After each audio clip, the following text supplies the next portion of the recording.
Okay, everyone, I'd like to call this meeting to order. Well, first of all, I want to welcome everybody to our June 10th regular board meeting.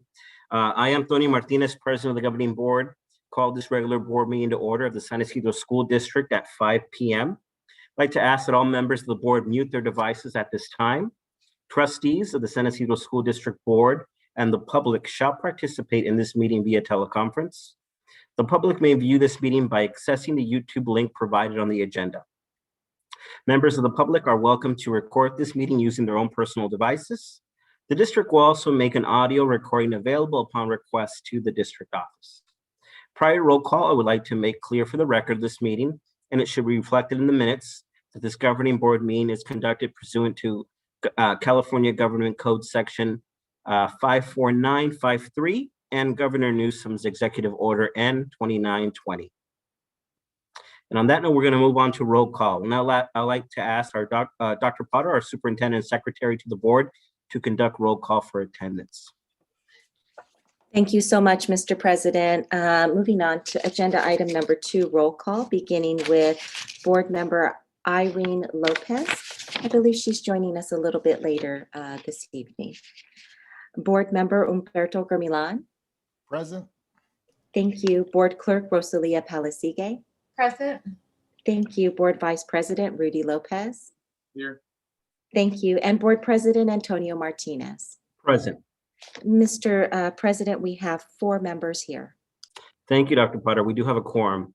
Now I'd like to request that each board member respond to the following questions. We're going to start with board member Humberto Germilan. Mr. Germilan, can you hear me well? I can. And were you able to hear our proceedings on this end until now? Yes, I could.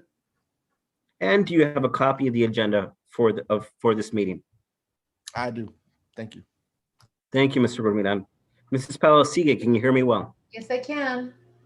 And were you able to hear our proceedings on this end until now? Yes. And do you have a copy of the agenda for this meeting? Yes, I do. Thank you, Mrs. Palasigue. Mr. Lopez, can you hear me well? I can. And were you able to hear our proceedings on this end until now? I could. And do you have a copy of the agenda for this meeting? I do. Thank you so much, Mr. Lopez. Okay, we're going to move on to agenda. Do we have any corrections, additions to the agenda?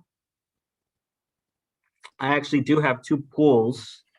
First, I'd like to pull General Administration Item 13.14, Resolution number 2021-0035 from the agenda. And the second item I'd like to pull is from the consent calendar, which is item 14D as in David, .5, Government Financial Strategies from the agenda. So do I have a motion to approve the agenda for the meeting? And this is obviously corresponding with the 2 items I'm pulling. I'll make the motion. I'll Okay. second. Motion by Mrs. Palasigue, second by Mr. Germilan. Any further discussion? Hearing none, Dr. Potter, can you lead us in a roll call vote, please? Thank you, Mr. President. Calling for the roll call for agenda item number 3, approval of the agenda with amendments, beginning with board member Humberto Germilan, Aye. board clerk Rosalia Palasigue, Yes. board vice president Rudy Lopez, Aye. and board president Antonio Martinez. Yes. Mr. President, the vote passes 4-0. Thank you, Dr. Potter. We're going to move on to number 4, which is public comment communications on closed session items. Mr. Mata, do we have any public comment for closed session? Good evening, Mr. President, Governing Board, Superintendent, and attendees. We do not have any public comment for closed session. Thank you so much, Mr. Mata.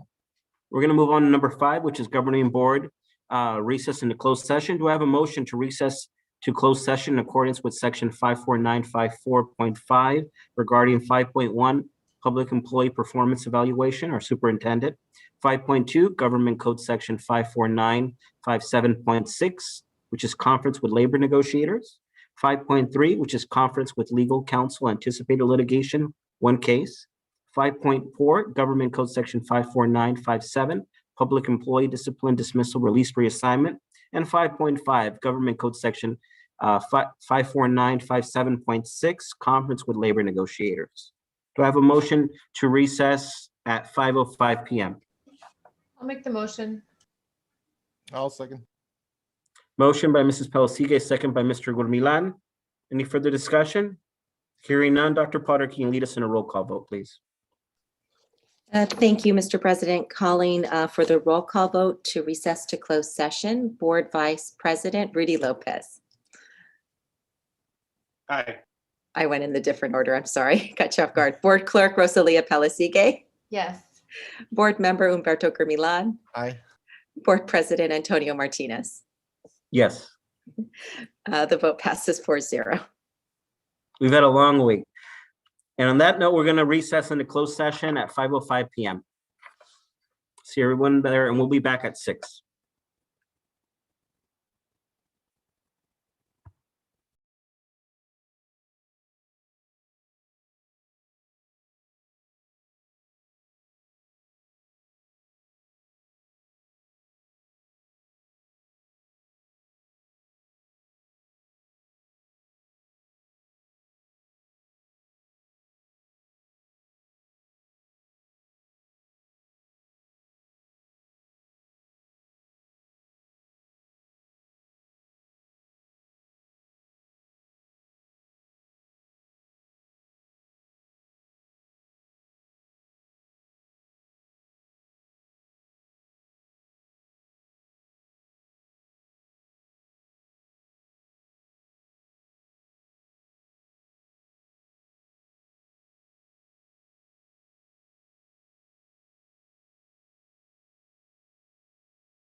Okay, everyone. So I'm seeing, I think the only one we're missing is Irene.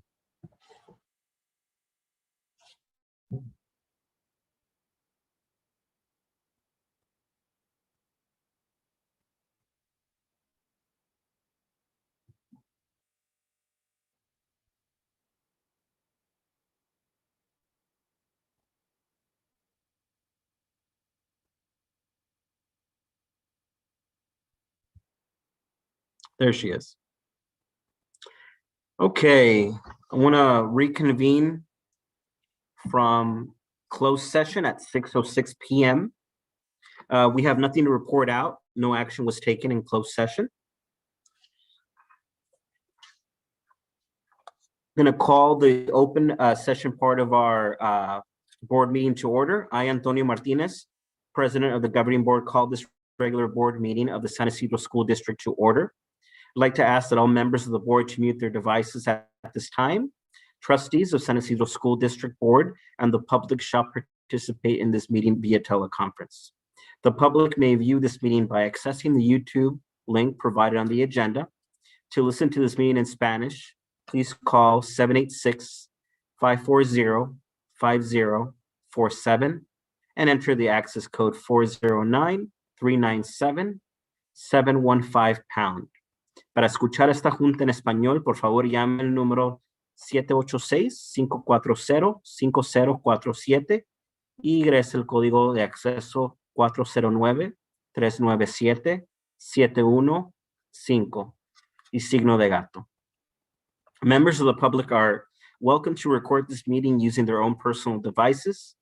The district will also make an audio recording available upon request to the district office.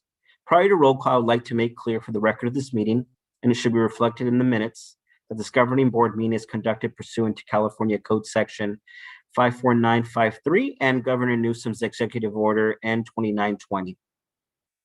And on that note, I would like to ask our Superintendent and Secretary to the Board, Dr. Potter, to conduct roll call for attendance. Thank you, Mr. Martinez.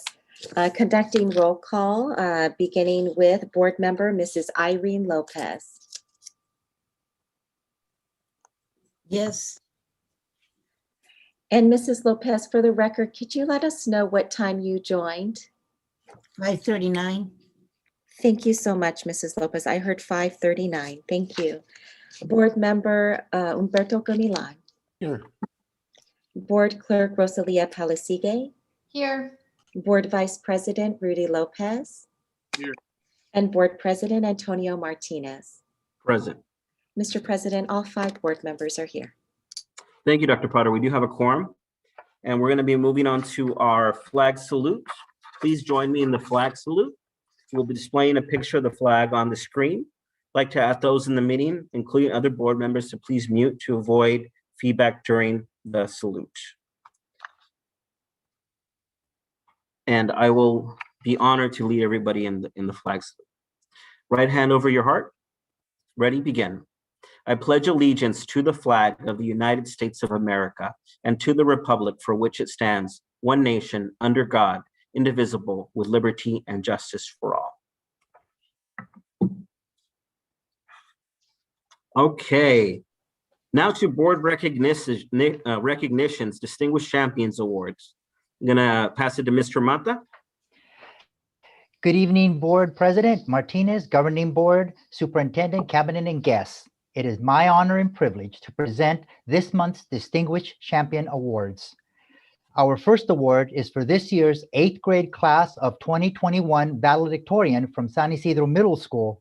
Here to introduce our honoree is Sims Principal, Miss Maria Rodriguez. Ms. Rodriguez?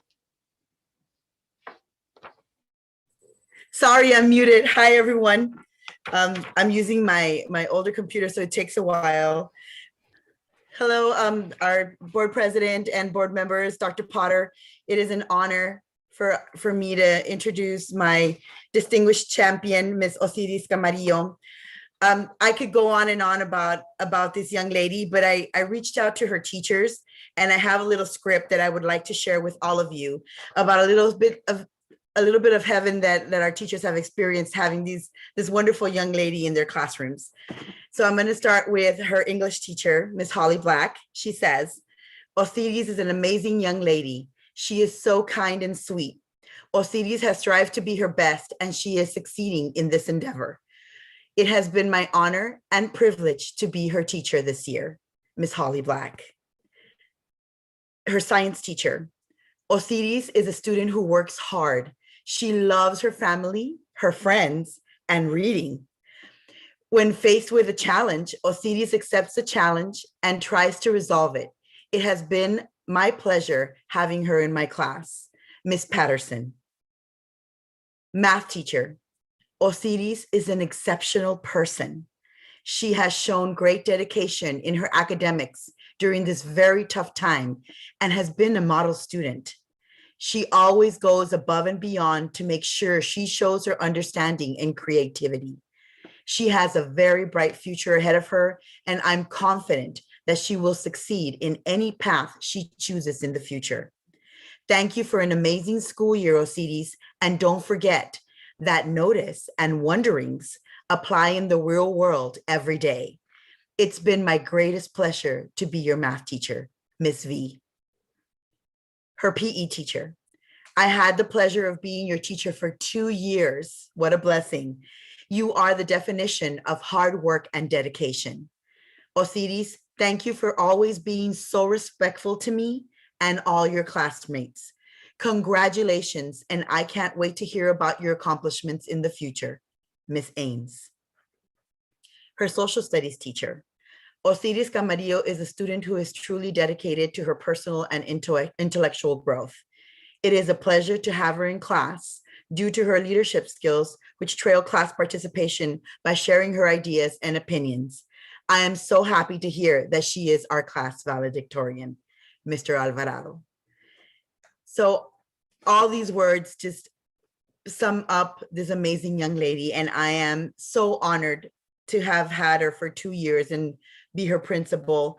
And thank you. Thank you for the Camarillo family for lending us your wonderful child for these 2 years. Thank you. Straight A's every single year in all subjects.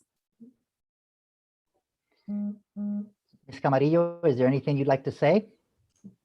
So I wanna thank you. Like it's been like a miracle having our superintendent first, Ms. Gina Potter, and also all the board members. Thank you so much for giving recognize to our children. We really appreciate it. Ms. Rodriguez, it's been I'm like, I don't have any words. You're a bless. Thank you so much. You're an excellent principal. I really appreciate it.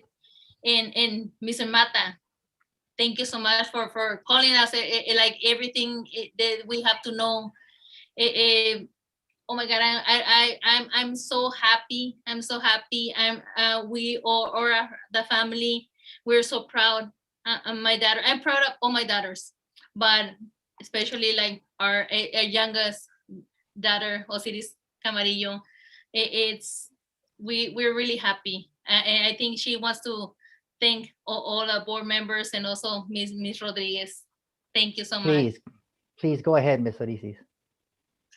Oh, thank you so much. This is like really an honor. I never expected to like be congratulated like this, but this is really fun. Thank you. You are so wonderful, Osiris. Thank you for being such an amazing student and example. And you're gonna go places. You can be anything you want to be. Thank you for your enthusiasm and your wonderful mother. We've seen her around the district all these years, and it just goes to show that involved parents, it's super important to help keep our kids on task and on track. But you've got this, Osiris. You did it. Congratulations. Thank you. Any other comments from our board? I have one. Osiris, you are fantastic. Thank you so much for all the work that you do. I know your mom very well, and she's fantastic. So both your whole family. So I just want to say congratulations from my end. and I know you'll be successful. I have a question. What do you want to do when you grow up? What college do you want to go to? I want to go to San Diego State University. It looks like so amazing. I love it. Well, you're going to get there. I know you will. And best of luck in high school. Congratulations from my end. Thanks. Osiris, congratulations. Oh my goodness. We're so very proud of you to earn the title of valedictorian. You had to have worked so hard. Oh, congratulations. We're honored for you to represent not only San Ysidro Middle School, but also San Ysidro School District. You represent our community and you are absolutely outstanding. Thank you so much. I also Miss want to Irene? congratulate you and your mom. Your mom has been very involved in our community, and I know her. And I think that that is such an accomplishment that she's had a beautiful daughter to show how much she's gained by having her as a mother. But what you showed the middle school, it's not easy, the valedictorian. And what the teacher said is really very heartwarming to hear that they saw that in you. So you continue. Don't let anybody tell you that you can't make your dreams come true, because you can. And I wish you lots of luck. And don't forget your middle school, and don't forget where you come from, okay? I will. Thank you. Thank you. Any other comments from our board?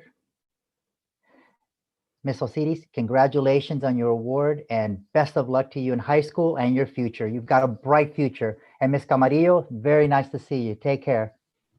Thank you so much. Thank Thank you so you. much. Thank you. We really Bye. appreciate it. Thank you to everybody. Hugs. Thank you. Thank you, Ms. Rodriguez, for that wonderful introduction. And now, next, we will honor Vista del Mar Middle School's class of 2021 valedictorian and salutatorian. To present these two special award-winning students is VDM Principal, Ms. Irene Herrera Ceballos. Good evening, everyone. I know it's been a long day, so I would like to keep our comments short.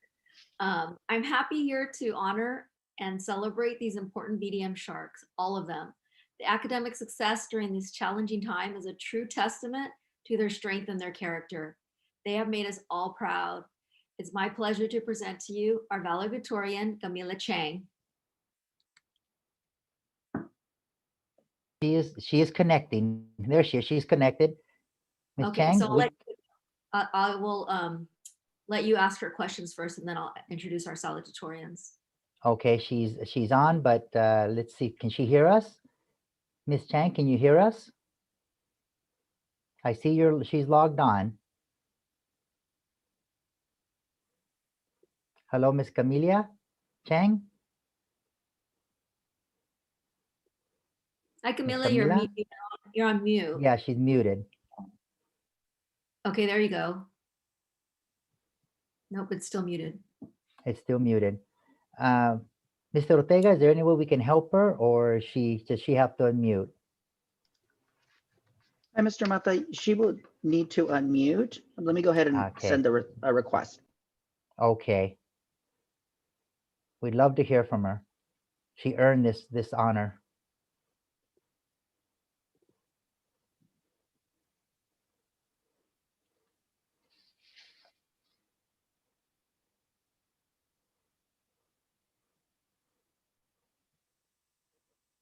Miss Camila, can you hear me? Oh, I see you're unmuted. Can you hear me? Hello? Oh, there we go. Yes, We I got can you hear you. on. I apologize about that. I was having some connection problems. No worries. Miss Irene, would you like to? Thank you. Yeah. Would you like to ask any Oh, I- questions or? I just want to say we're very proud of you, Camila. You did a great job with your speech today. I know you're Thank you very probably much. but you did well. And I just want to know how you did it in this challenging time of COVID, the pandemic. You really thrived and did amazing. So what's your secret?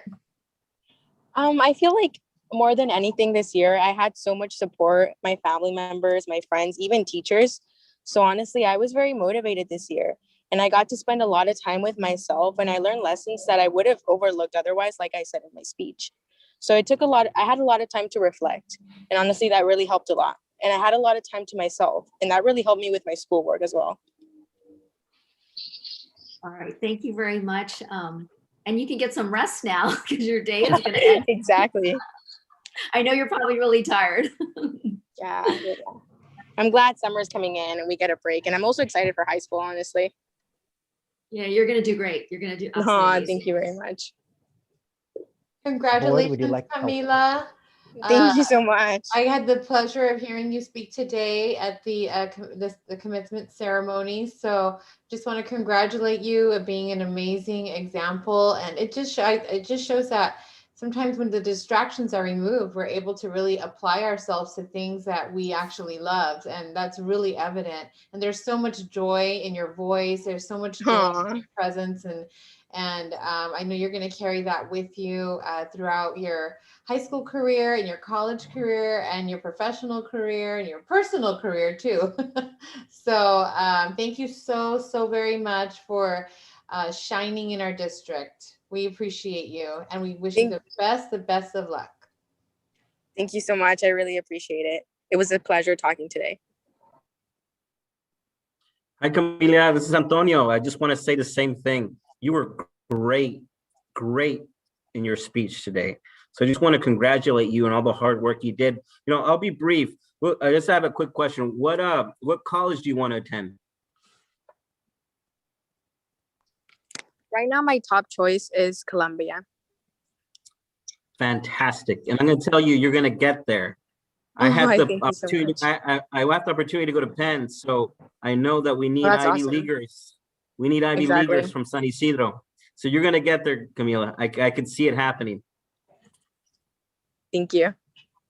Congratulations, Camila, on behalf of our district. We're so very proud of you. Oh my goodness, I also had the pleasure to hear your speech today at the 8th grade promotion for your middle school, and you were so poised. I turned to one of the board members and I said, oh my goodness, she's a leader, a true leader. So we're excited to see where you go in your future and all the things that you'll become. We strongly stand behind you and we couldn't be more proud of you. Congratulations, Camila, and to hold the honor of valedictorian, you had to have worked so incredibly hard. Congratulations. Thank you so much. I really appreciate all the sweet words. They really do mean a lot to me. Amelia, my name is Irene Lopez. And that's a beautiful name. And I was looking up your name. You know, it's usually for females, but it also has something to do with someone who is ahead, but also has a lot of faith. And it's a beautiful name after the camellias, the flower. So I wanted also to let you know that you're at the age where everything's gonna be different for you as you go to the high school, but never give up your dream and hope that you continue to challenging anything that comes before you, but also to receive the valedictorian at the middle school. It's really an honor to have you represent San Isidro and our district and Vista Del Mar. So congratulations to you and your parents that you continue achieving what you want and what you really, really want to become. So wish you lots of luck in your coming years. Thank you so much. I really did not know all that about my name, and it's really amazing to now know that. Anybody else have a comment? Well, thank you very much, Miss Camila, for joining us. And Miss Irene, is your salutatorian available? Let me check if I see them. Yeah, Miss. Oh, yes, one of them's here. Yep. Here we go. Okay, we actually have two, but I only see one logged in. So Okay. I'm just gonna, I see that our Juan Paulo Mitras is the one that's presented here. He's actually not here, but I will just talk, about him. We had two salutatorians. We're very honored and pleased to have two of them. They're very hardworking students, and we're happy to have them. I'll talk a little bit now about the next one, which is she's here in this meeting, and it's Emma Martinez. She was not only busy being getting her great grades, but she was also busy being our school site council president. So all of these students are amazing, and I hope to keep in touch with them in the future, because they're just amazing students, and I'd love to hear where they end up. So congratulations to these outstanding SYSD Distinguished Champions and our VDM Sharks. So hi, Emma. Thank you so much for being here again, too. I know this is a long day for you, too. You did a great job this morning with the Pledge of Allegiance, but she had lots of practice because she did the Pledge of Allegiance at almost every of our school site council meetings. So how are you doing, Emma? Doing great. It's such an honor to be here. And I'm really excited for today. Today was very important, very exciting day.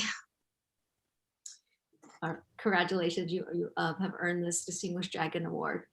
Hi there, Emma. I don't know if you remember me, but you've been in school with my daughter since, I want to say, Miss Mesa, since kindergarten. I don't know if you were in the exact class, but I know your parents, and we've always sat by each other at all the promotion ceremonies. And let me tell you, they are always beaming with pride, but I'm sure you already know that.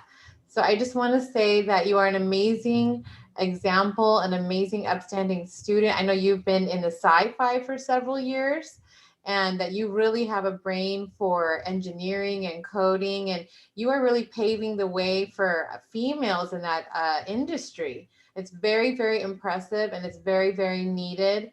And I just want to tip my hat to you, young lady. You've been amazing. I'm very involved. Maybe one day you'll end up in politics. Who knows? You're on school site council.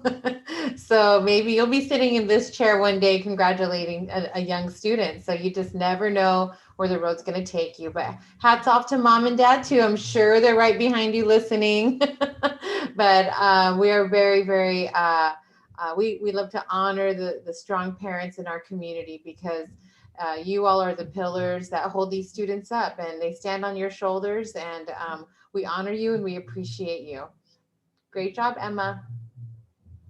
Thank you. Your words mean a lot, and I'm going to go somewhere, and I want to make a difference. And just thank you so much. This has been really exciting, and thank you again.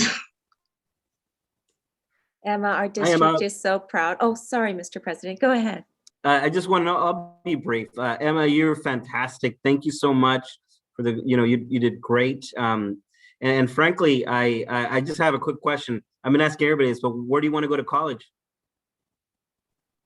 Really, I'm not 100% sure like what I'm gonna do, where I'm gonna go, but I'm very ambitious, so I don't know, just going for the big ones, maybe Stanford, Harvard, and I know that sounds really big, but it's possible. You're gonna get there. I can get there. You will get there.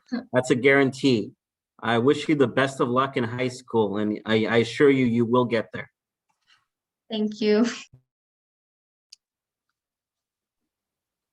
Well, Emma, now it's my turn, Cyrene Lopez. And listen, never think that whatever you dream to be, you can do it. But it's really, you're so really small. I think, oh my God, she's an 8th grader. Oh, she's going to be maybe the smallest little girl up going into the high school. But I know that's going to be a new life and your new path for you. And it's very unusual that you would do the salutatorian also. But it's also a great achievement that you've made. And I think that your principal did say that you would do the flag salute at all your openings at school. So that is something that nobody else has ever done. So I want to congratulate you and wish you the best of luck, and thank your parents for everything that they do for you, because that shows that you've made you a very strong young lady and that you'll continue to achieve your dream. So best of luck and take care, and continue on your road to a better education and make yourself known everywhere. Thank you. Thank you. Yes, my parents are a huge help, huge support. I know they're in the other room watching this on the TV. So gracias, mami, papi, and thank you for all the support, all my family, all my friends. Yeah. Congratulations, Emma, on behalf of the district. I'm Dr. Gina Potter, the superintendent. I also had the pleasure to hear your Pledge of Allegiance this morning at the promotion ceremony. We're so proud of you and the hard work to earn the title of salutatorian. Oh my goodness, is absolutely remarkable. So we're excited to see what you become. And please know we're strongly behind you. And yes, absolutely, you go after that Stanford and Harvard. You can do it. You go after it. Congratulations. I will. Thank you. Thank you very much, Ms. Martinez. Ms. Irene, I want to just applaud you on what a great student you have at your school. And we have the other salutatorian too, Mr. Mitra, logged on. Oh, that's so great. I'm glad that Juan Pablo made it. I know he comes from a family that where education and academics are very important. So we're really excited and proud of you, Juan Pablo. Thank you so much for your accomplishment, for being such a hard worker, and for representing our school very well. Thank you. I don't really know what to say, but I want to thank like my teachers, my friends, and my family for helping me.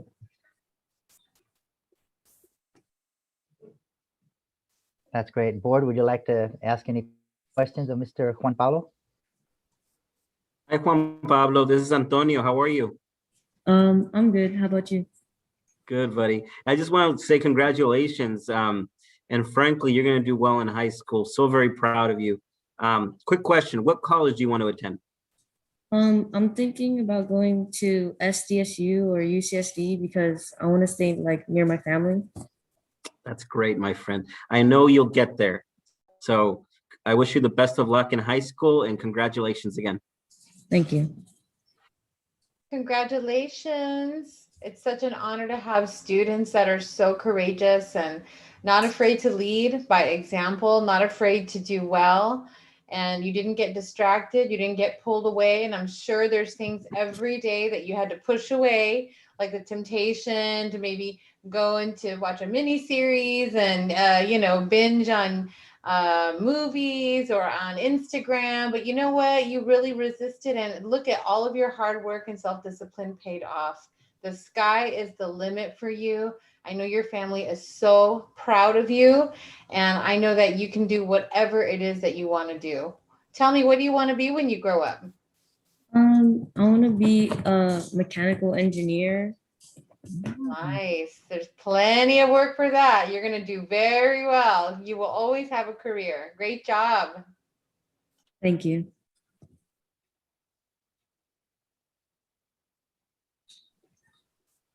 Any Miss Irene? I just want to say, Juan Paulo, it's young boy that's very handsome man. Want to wish you lots of luck at the high school to continue your education, and also give you thank your mom and dad, because without them, I think that's what's made you who you are. And it's very important to always remember your family and never forget where you come from. So I wish you lots of luck in your coming years at high school and continue your education, because I know you're going to be successful. So take care and be safe. Okay, thank you. Thank you. Yeah, my mom and dad, they help me like push through school and like get me to school and make sure I do my work. Congratulations, Juan Paulo. On behalf of our school district, I'm the superintendent, Dr. Potter. I think I had the pleasure to see you graduate this morning at your ceremony. And I'm just so very proud of you, our whole district, so very proud of you. And to really encourage that field of engineering that you're going after, it's a phenomenal field and career choice for you. And right there at UCSD is the Jacob School of Engineering and Computer Science. So why don't you go look at that school there at UCSD? It's a subdivision of a program, and they're considered one of the best in the whole country right here in San Diego County. So congratulations, keep up the great work, and what an honor for you to be named salutatorian alongside your colleague at your school. You represent your school well, our district well, and our community well. We're so proud of you. Thank you so much. Definitely going to be looking into UCSD. Well, thank you very much for introducing us, Miss Irene Ceballos, to these two very talented students. Congratulations, Miss Emma Martinez. Congratulations, Mr. Juan Paulo Mitra. And there's a bright future in store for both of you. So thank you so much and for being recognized as distinguished champions. Thank you. Here to introduce and say a few words about our next distinguished champion recipient is Superintendent Dr. Gina Potter. Thank you so much, Mr. Mata. And I'm looking to see if we have Miss Monica Urino here with us. I know you're here, Miss Urino. I'm here, Dr. Potter. Oh, Miss Monica, it's such an honor to recognize you. The recommendation came straight from our governing board members and our board president, Mr. Antonio Martinez. And I want to share a couple words with you of just how truly remarkable you are and what you've done for our school district. I had some great help from Mr. Mata and Dr. Farkas, Ms. Linda Gonzalez and Ms. Nadia Vilas in sharing these words on your behalf. So our collective comments to share with you this evening. Ms. Monica Urino joined our district office in 1992. In 2015, she was named Senior Executive Secretary to the Superintendent. That means that I'm the blessed one to have her as my right hand. Miss Monica's family roots run deep in San Ysidro. Her grandparents bought their first home here in San Ysidro in the early 1950s, before the 805 freeway was even built. Monica's parents made San Ysidro their home in the early 1960s, and Monica was born and raised in San Ysidro, which she still calls home. She went to elementary school at Sunset and attended Bayer Middle School. Both of her sons also were students in our school district, and her granddaughter is currently a student at Vista Del Mar Middle School. That's correct, right, Miss Monica, at Vista Del Mar? Vista Del Mar Middle. Making sure I get it right. Yeah. Miss Monica's sister retired from the school district after 38 years as an instructional aide, and her aunt was a substitute food service worker for many years in our district. She fiercely loves her community and will do almost anything to make sure our San Ysidro families are well taken care of. In her 29-year career as part of the San Ysidro School District family, Miss Monica has worked with 18 different superintendents. Oh my goodness, that makes me number 18. Yes. Throughout her career, she has been an integral part of each superintendent's administration and always maintains a professional and loyal work ethic. She takes pride in every aspect of the daily work that it takes to run a school district. Monica's relationship and commitment to each governing board member, to each superintendent and her colleagues is intense and loyal. She takes her job and role very seriously. Her heart and soul is with our district every day of the week and every minute of the day. Everything Miss Monica does is to ensure that our children receive the best possible education and are successful. She is wholeheartedly committed to this school district and to our community. Miss Monica, a heartfelt thank you for your dedication and commitment to our district, to our families and our community, and especially to our children. We could not do it without you. Congratulations, felicidades, on your Distinguished Champion Award. Thank you, Dr. Potter. Can I start making a comment? Because I know that I am the thorn in Monica's side. I'm probably the one she has to text and call the most often to get confirmations for appointments. But she's so patient with me and so warm. And I know, Monica, you know the inner workings of this district inside and out. And you've been through thick and thin with us board members, with the district. You've been through hard times. And I'm really glad to see that you're in a season where you get to be in a healthy environment and you get to be thriving and you get to be just so essential and so important to all of us. So we thank you.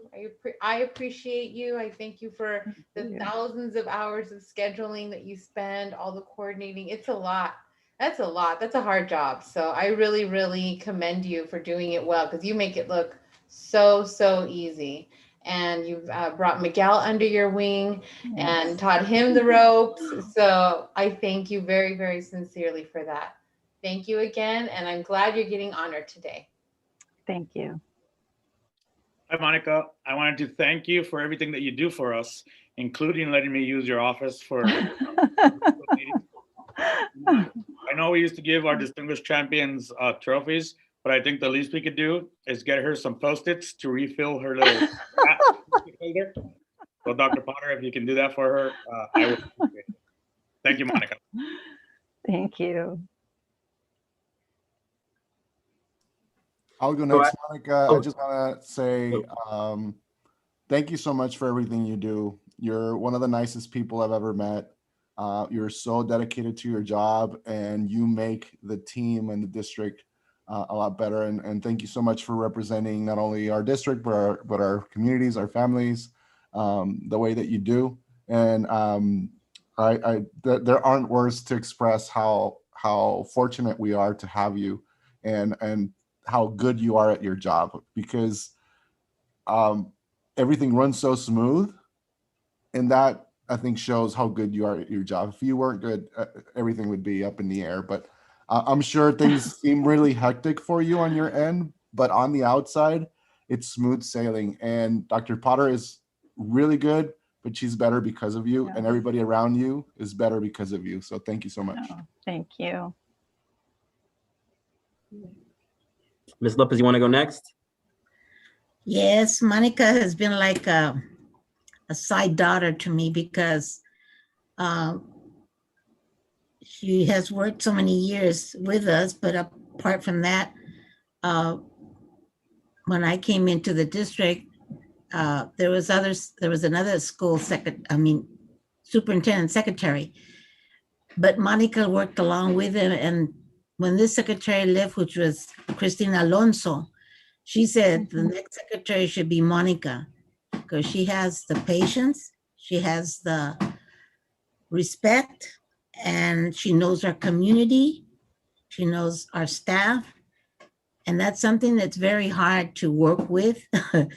But along with all the other superintendents that she's worked with, it was very hard for her, and it wasn't easy. But I respect her and I love her, because she always has a smile, and she always has a lending hand for whatever we may need or not need. But she lets us know, and I think that's real important, because working as a superintendent secretary, it's not easy. It's having the attitude and the confidence that you're there to listen, but at the same time direct. And she's always done that. And I think that's the most important thing, because she's gained to learn how each superintendent, whatever they were in the past, how their actual feelings were, what their habits were. So she was always a step ahead, and that was good, because it also helped us to be able to understand them. But at the same time, I think she's grown more stronger, big heart, and everyone gets along with her. I think that's real important. It's very important in that position. And you don't find very many superintendent secretaries. I've been to different districts. they're not that friendly and they don't have a smile on their face. But I really appreciate everything that Monica does more than that. She takes a step more, and she'll remain with us for many years, I hope. And just thank you. Thank you from the bottom of my heart for everything. And I think that we all feel the same, that whenever we need something, we can call her and she's there. She's there for us, and she's there for the superintendent, which is real important, because I know that Dr. Potter also has a lot of work, but at the same time, she kind of brings this peace around us when she's there. I want to thank you, Monica. Thank you for everything. Thank you, Ms. Okay. And I love you. Take care. Okay. Love you too. I'm gonna say ditto. I love Monica. With she is. So I was elected December 2012, and since then, Monica, I got to know Monica. She is without a doubt, I'd say, like the heart of San Isidro School District, because if there's any issue, anything, a parent can't communicate with the principal, or there is a snake, a rattlesnake in the classroom. Monica, like, she handles there. She just figures out a way to resolve all problems.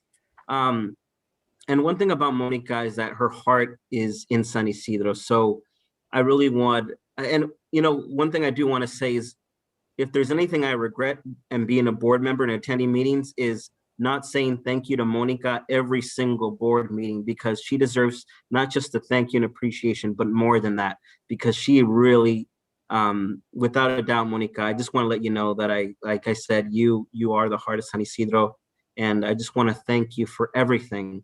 And for all the board meetings, I haven't said thank you. I'm going to tell you this right now. I'm going to add them all together and tell you thank you. And for as long as I'm here, con el favor de Dios, I'm going to continue to say thank you, because you are fantastic, and you deserve not only to be recognized, but we appreciate you and we love you, Monica. Thank you. Thank you very much. I wrote a few words I'd like to say. Hey, go for it, Monica. Good evening, Board President Antonio Martinez, Board Vice President Rudy Lopez, Board Clerk Rosalea Palacigue, Board Members Irene Lopez, Humberto Gurmilan, and Superintendent Dr. Gina Potter. I would like to thank you for this recognition. I worked in the superintendent's office many years alongside several governing boards and superintendents. It's been a journey that has filled me with gratification and fulfillment. I want to thank you for your trust in me throughout the years, no matter what obstacles we have faced together. We are a family here in San Isidro. And the best part of working in this district is seeing the happy faces of the children during their promotions with their families. This makes it all worthwhile. Thank you. Thank you very much, Monica. And I just have to say something here. I break protocol. Monica, thank you for everything you've done for me. I've only been with the district for 5 years, and Monica has such an even cool keel that when I'd say, Monica, I'd like to do this, this, and this. I came from the private sector, from the media, and we kind of dig into things. And how about if we do this? And Monica would say, very calmly, Mr. Mata, I think I would do it like this. And you have to listen to her. I mean, she knows, and she, I look to her, now I go in her office. Miss Monica, can I do this? Okay, I can. Okay, thank you. I got her blessing. We're good to go. And I'm just proud to be part of Monica's team, along with Miguel and Dr. Potter. I love what we do. I mean, I think we do, we're a good team, and I love being part of it. So thank you. Yes, Mr. Butler, it's been great working with all of you. Thank you. Thank you, thank you. And our final distinguished champion will be introduced by Mr. Oscar Madera.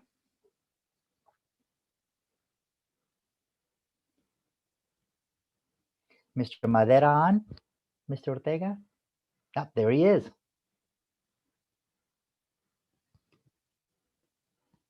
There he is, Mr. Oscar Madera.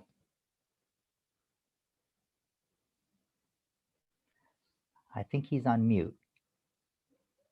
I am on mute. Sorry about that. Yes, I am. Can you hear me? There he is.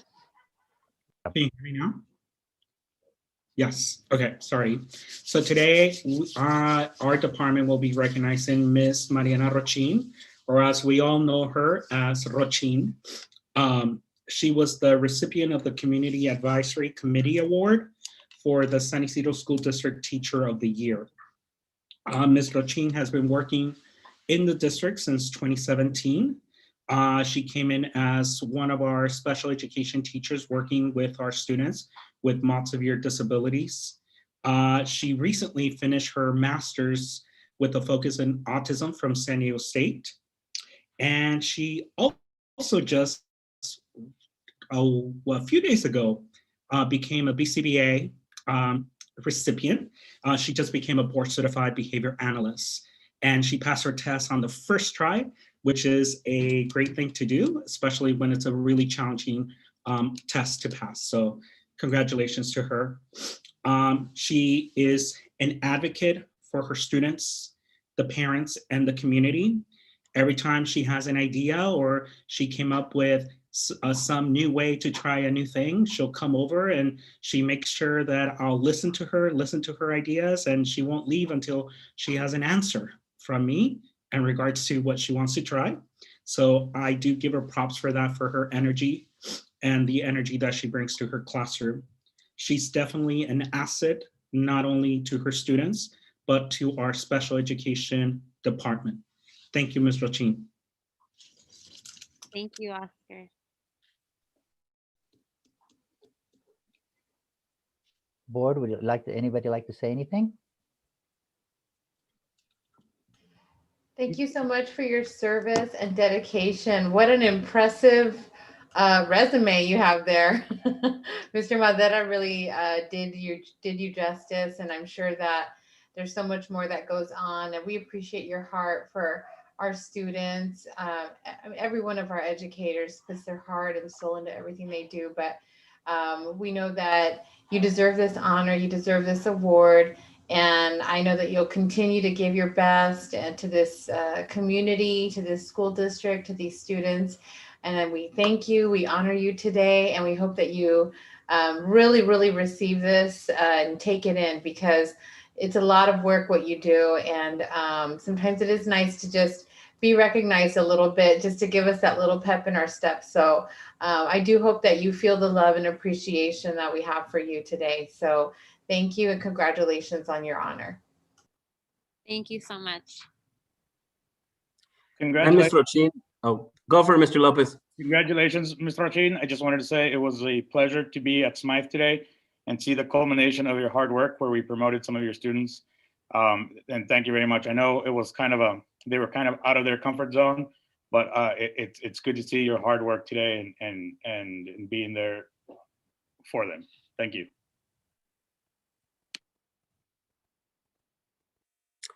Ms. Rochin, from my end, I just want to say thank you from the bottom of my heart.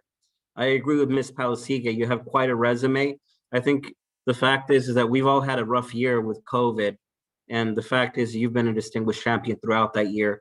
So I just want to say from the bottom of my heart, thank you for all the work that you've done. And just really just thank you from my end. Thank you. Thank you so much to everyone. Ms. Rochin, this is Irene Lopez, and I really, I don't think I remember having someone from our district being recognized by SALPA and being given any, recognition, or really where you are being distinguished as one of our very good. And what you've done with your education is marvelous. And I know that I've been at Smythe, but I've seen you, but I didn't know who you were till right now. I saw your picture and I thought, oh, I know who she is now. But I think that what you do, it has to be from a person that has a big heart. That's my belief. To work in special ed with special children, autism, or really handicapped children, you have to have a heart for it. And for you to do all this and to be recognized and be considered and distinguished as that, it's to me very heartwarming. And I wish you that you continue with us, because there's not very many people that stay in this field for a long time, but we do need you. Our community needs you very much. And I'd like for you to remain with us and have the opportunity to grow with us and continue serving our children and our families. That's real important.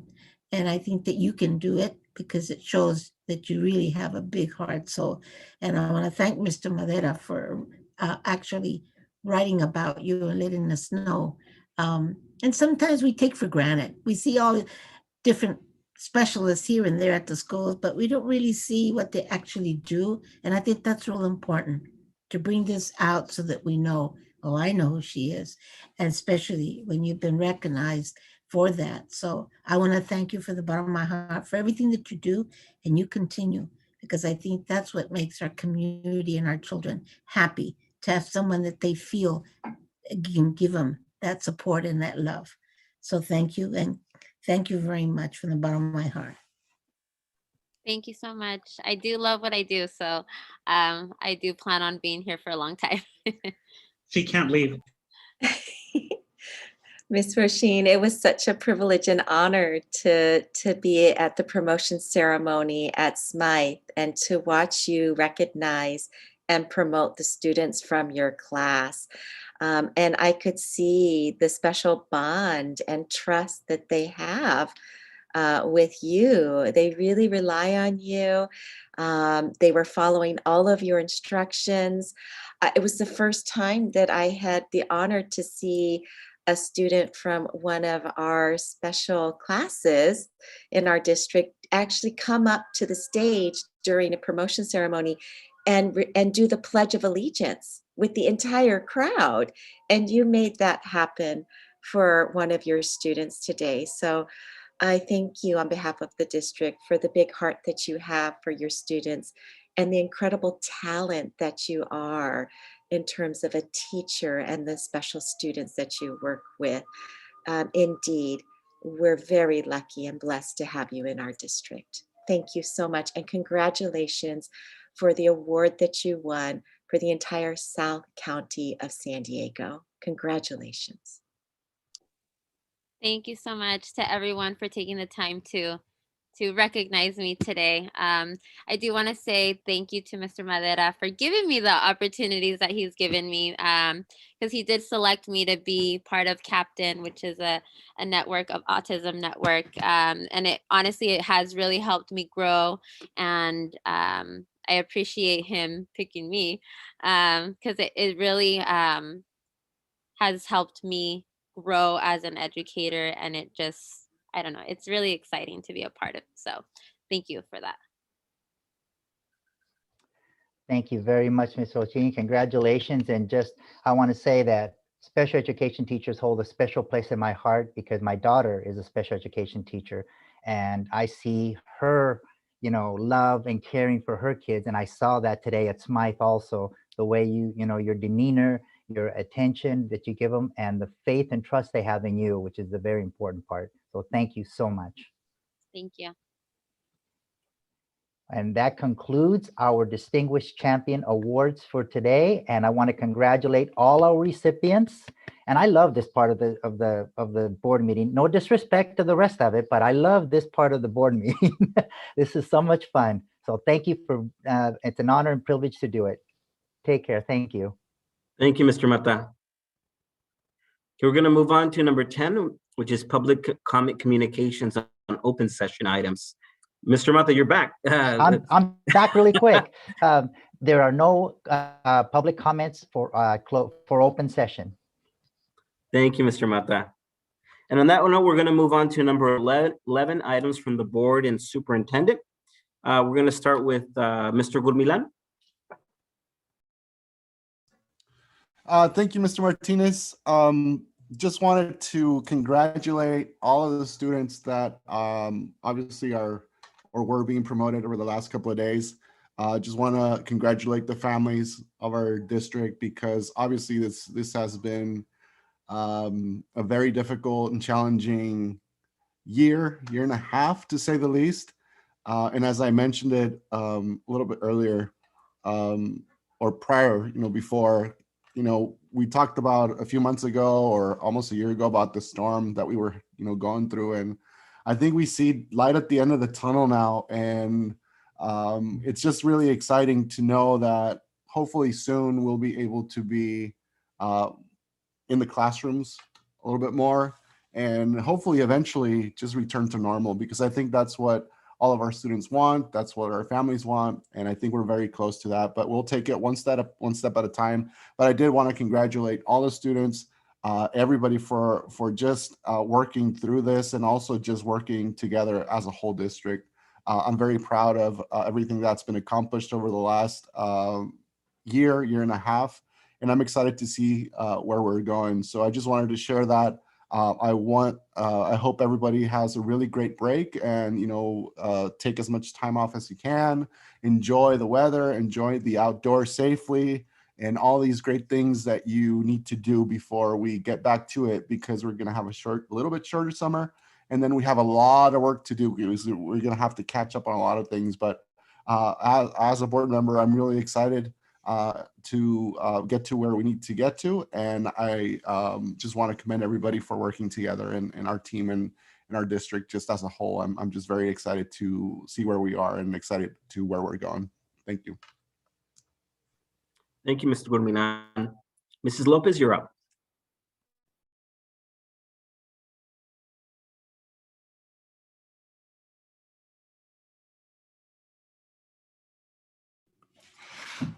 I'm sorry. Unmute.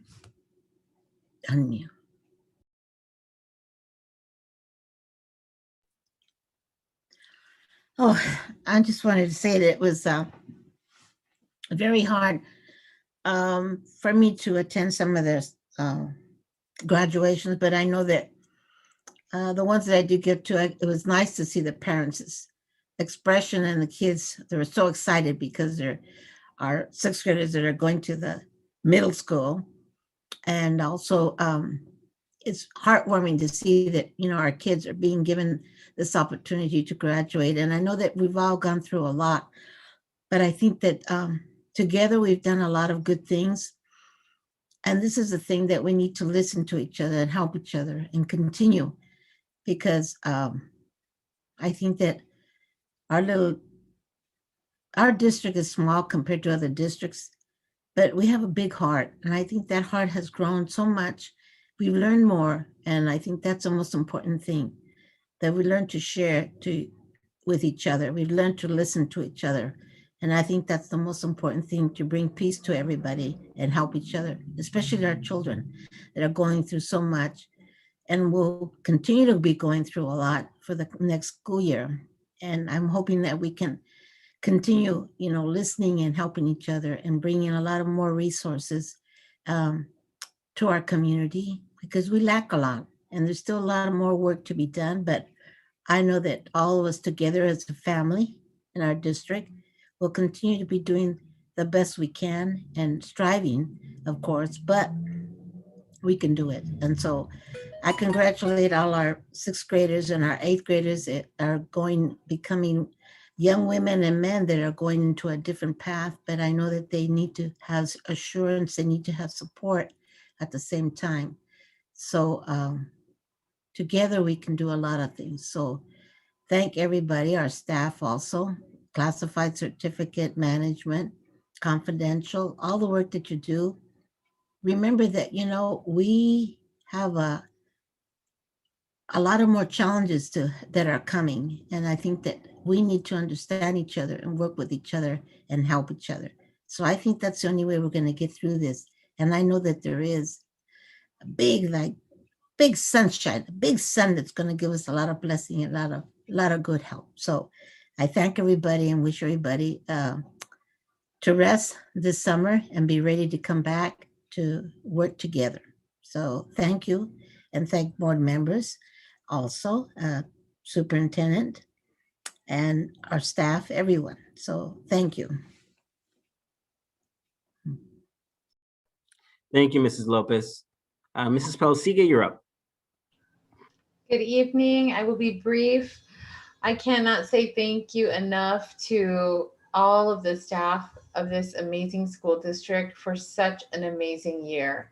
I feel like the end of the year ceremonies really highlight the hard work, and it's that last big push. It is so, I know the work that went into these events was monumental because you could see everything running beautifully, smoothly, and with a lot of heart behind it. So I thank you sincerely as a parent for doing this for our students because they deserve it. They deserve to be celebrated. They came through a year that humanity was our humanity was faced.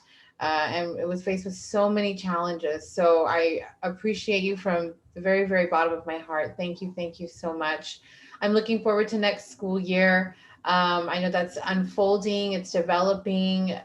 Please let's continue to work together to make the best possible scenarios to meet all the needs of our students and families. And I'm also looking forward to our master facilities plan, watching that unfold before our eyes, long awaited projects, long awaited improvements.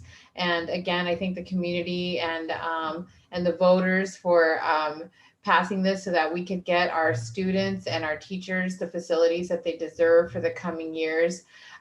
Again, thank you. Thanks to my fellow board members also for our continued communications. We've been able to work together. We're all very different. We all see things through very different lenses. But at the end of the day, we know it's about kids. So we always come back to home base all the time, no matter what we differ on. So I do appreciate you all very, very much. And of course, Dr. Potter, who we just took a look at the last several years that she's been with the district, and we've seen such a huge uptick in the culture of San Ysidro School District. And San Ysidro is not just a school district, it is a community, and it's the heart of this community. So this heartbeat really sets a pulse and a tone for the surrounding communities and families. So I do appreciate the morale shift that's happened over the last several years since our current superintendent has been in place. So onward and upward. And again, I thank you. And let's go out with a bang. Thank you, Mrs. Palasigue. Mr. Lopez, you're up next. Thank you, Mr. President. I just want to say, we made it to the end of another school year. Again, it was touched by the pandemic, but here we are. We survived. First of all, thank you to our students and their families for seeing it through to the end. To teachers, classified staff, and our district staff. This was all a group effort, and we did well. I want to apologize at this time to the La Mirada community because La Mirada is the only school I won't have made it out to at least one of their promotion ceremonies. It was a very busy week. We still have San Ysidro Middle tomorrow morning. But thank you for all the other schools that hosted me. It was great to see, in-person promotion ceremonies and the excitement and the social aspect of that with our students. Between Vista Del Mar this morning and San Ysidro Middle tomorrow, we'll have promoted 515 eighth graders from the middle schools on to the high school. And as part of our speech, we kind of implored the students to set goals for themselves. So maybe, I'm going to throw out a wild card goal for us. Next time, instead of saying, we're going to promote you guys to San Ysidro High and good luck at the Sweetwater District, I don't know, maybe it's time to look at getting that school for ourselves. I'm just going to throw it out there. Anyway, with that, I'll give it on to Mr. President. Thank you, Mr. Lopez. This week has been very special, obviously, because of graduations. I took yesterday off from work to just focus on attending graduations. In fact, I was looking forward to it. Particularly, it was a time for me to reflect because we have had a rough year. This entire year, we've had significant issues in terms of the COVID pandemic. We've had issues in the beginning when it came to connectivity to the internet, and just the fact that when it came down to it, our community members, they, a lot of the issues that we have, a lot of them, we're facing some of them unemployment. A lot of them might not even have enough money to have food. Yet despite all those barriers and those issues and those problems that we face throughout the year, we've been able to overcome, and we've been able to overcome together. And I just want to say that it couldn't have been done without our wonderful staff, and starting with Dr. Potter, our classified staff, our admin team, our certificated staff. From the bottom of my heart, thank you. But I'm also going to thank all the parents that are listening out there as well, because we couldn't have done it without you either. In order for us to succeed, we need to collaborate, and together we came, and despite all the barriers that we face, we've overcome it. Now with vaccines being accessible, I mean, there was a time, friends, where in San Isidro alone, 1 out of 10 of us had COVID. 92154 and 92173 were the worst hit in the county. Yet now we're actually one of the most vaccinated. So I just want to say from the bottom of my heart to everyone who's listening, to our staff, to our board, to Dr. Potter, all of us, we worked as a team, and we're going to continue to work as a team. I'm actually very happy that we're also going to be offering online learning as an option for our students, because I know some parents might not feel comfortable sending their kids full-time 5 days a week to school. One thing I do want to say is obviously for a child being at home for almost a year, perhaps more than a year actually, mental health is going to become a big issue now. So I just want to ask our staff to make sure that all of our students, all of our family members have resources available to them to access in terms of anything, not just mental health, but just primary care, and making sure that, as we transition into the new school year, that we're offering as many resources as possible to the community. And I just want to say I'm excited for tomorrow. Sims, we have our graduation. I know that we did Vista Del Mar today, and our elementary schools as well. So I just want to say thank you. A quick shout out to Mr. Acevedo and his team. A lot of times as board members, we don't know what goes into like all the organizing, and we just show up, and I just want to say that for me, just the fact that we were able to have graduations in person and the way they were organized, the fact that our parents were, they're in like little, they're 3 feet, 6 feet apart, that has a lot to do with our Mr. Acevedo's team for setting that up. So I just want to say thank you to him and his team for taking the time to do that. Especially today, when I went to Vista Del Mar's graduation, the chairs were neatly separated. I was impressed. So, certain things like that, we've come through together, and we're going to, not only survive, but we're going to strive together. And I just want to thank everyone. And that's it from my end. I'm going to pass it to Dr. Potter. Thank you so much, Mr. President. Oh, today marks a remarkable moment. It was the last day of school for almost 5,000 of our students, preschool to 8th grade. And on behalf of our district, I share with each and every one of our students what a great job you did. We're so proud of how resilient you were all school year, your perseverance, the grace that you had to really make it through this very difficult school year with the pandemic.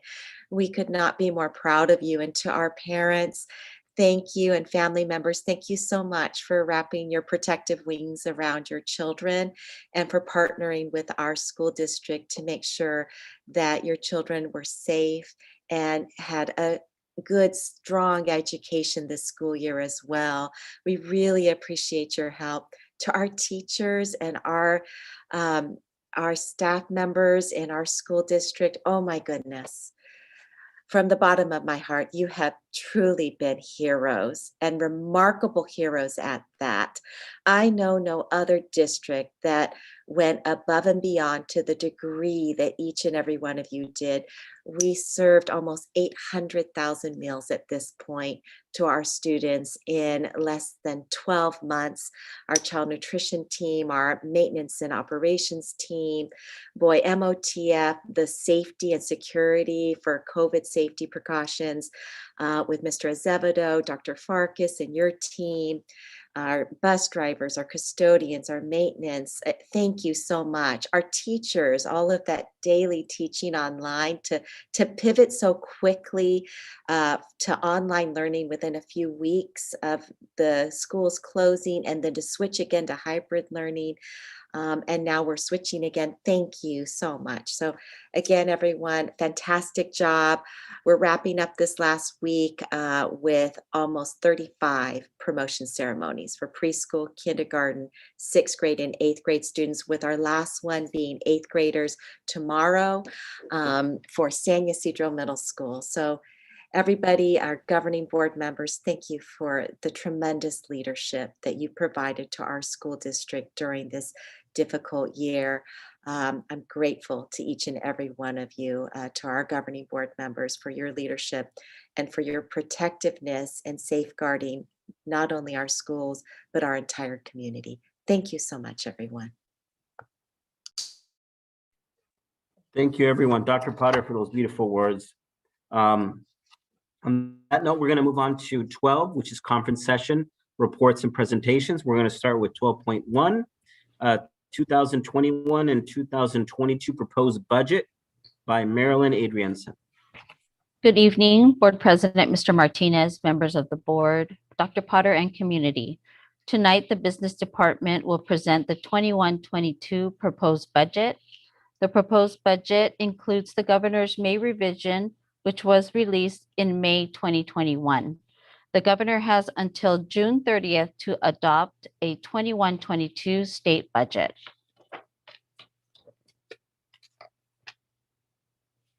On this slide shows we have 14 funds and 8 object code categories, which are in line with the California School Accounting Manual. The majority of the district operating expenses fall under Fund 0100, the general fund.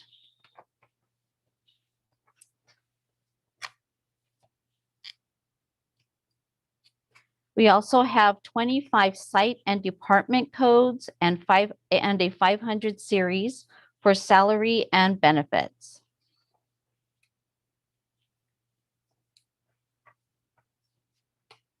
The total projected revenue for 21-22 is estimated at $66.77 million. LCFF revenues makes up about 72% of total revenue. Federal revenue is about 10%, state revenue is about 13%, and local revenue is about 5%. Federal revenue includes Titles 1, 2, 3, 4, federal special ed allocations. The state revenues include state special ed allocations, our Expanded Learning Opportunities Grant, which is one time, and the one-time STRS on behalf contributions.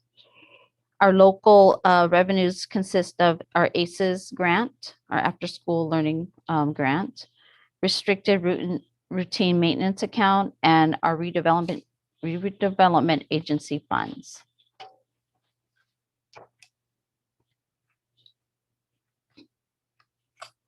The projected expenditures for 21-22 is estimated at $66.2 million. Revenues exceed expenditures by about $555,000. Salary and benefit costs makes up about 82% of the overall general fund budget. So certificated salaries, classified salaries, and employee benefits is 82% of our operating budget.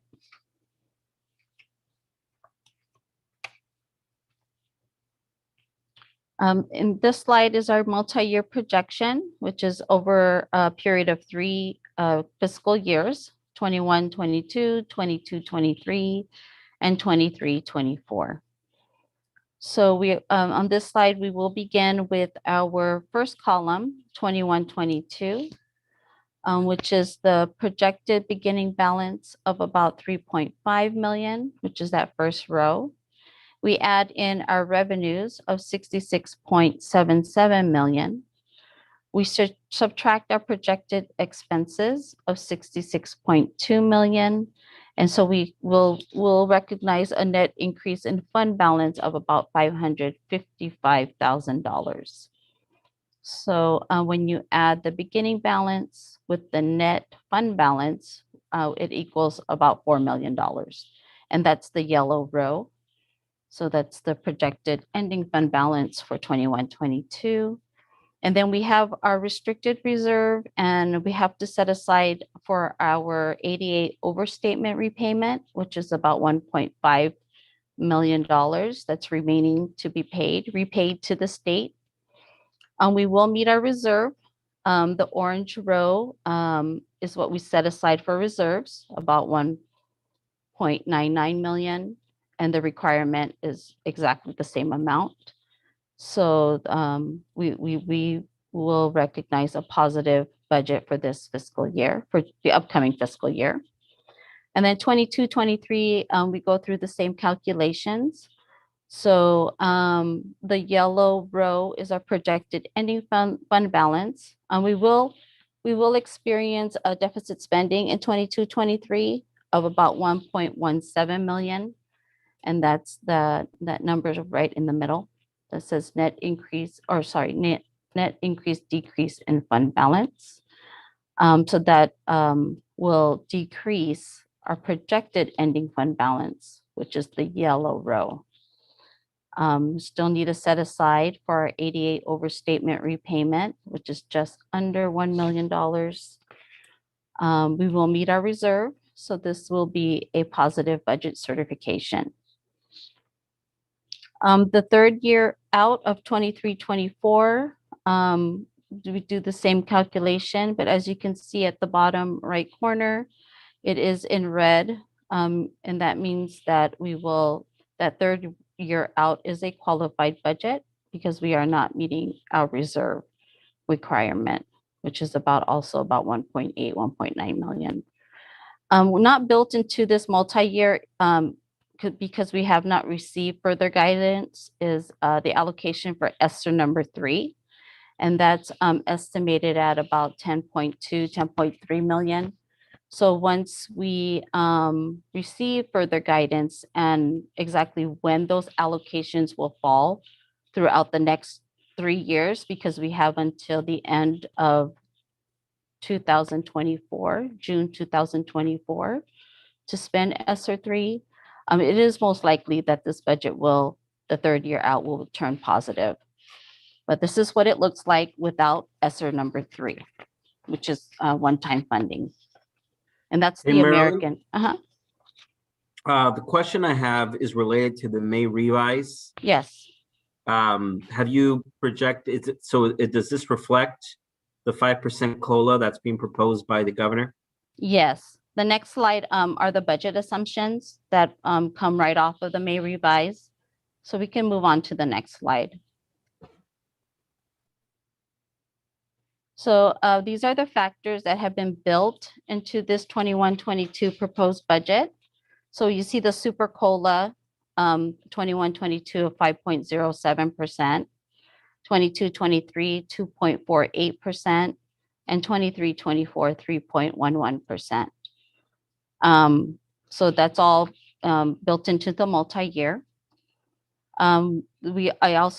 We also built in the STRS and PERS employer rates, those increases, and as you can see, they start to increase as the years go on.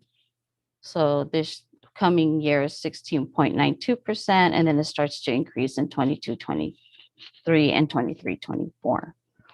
What's also hitting our budget, which is kind of unexpected, is the state unemployment rate, which is has been increased to 1.23%.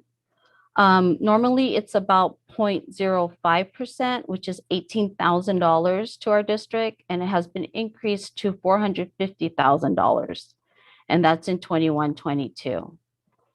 So that'll affect our revenues received from this Super COLA or LCFF Super COLA. And then as you can see throughout the years, they are still increased because our normal yearly fiscal year rate is 0.05%, which is $18,000. So that's a big hit to our budget as well. And that, I mean, it was unexpected, but expected at the same time because of many people losing their jobs due to COVID. So that's that. Lottery unrestricted per ADA, 150 per ADA. And lottery restricted, which is what we can use towards instructional materials, $49 per ADA. Mandated block grants, $32.79. And then you could see the other two rates slightly increases. And then we do need to set aside 3% of our expenditure budgets for routine restricted maintenance account. That's to maintain our facilities and grounds.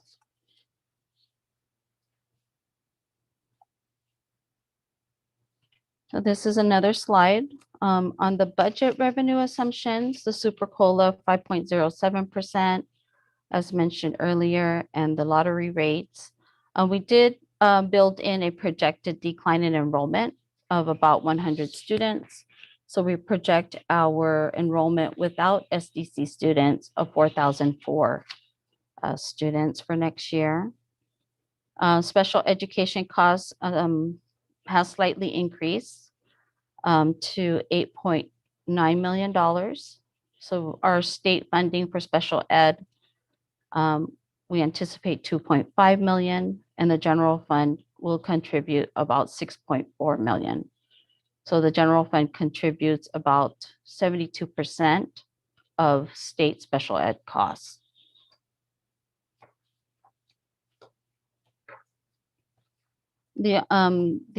On this slide, the expenditure assumptions for 21-22.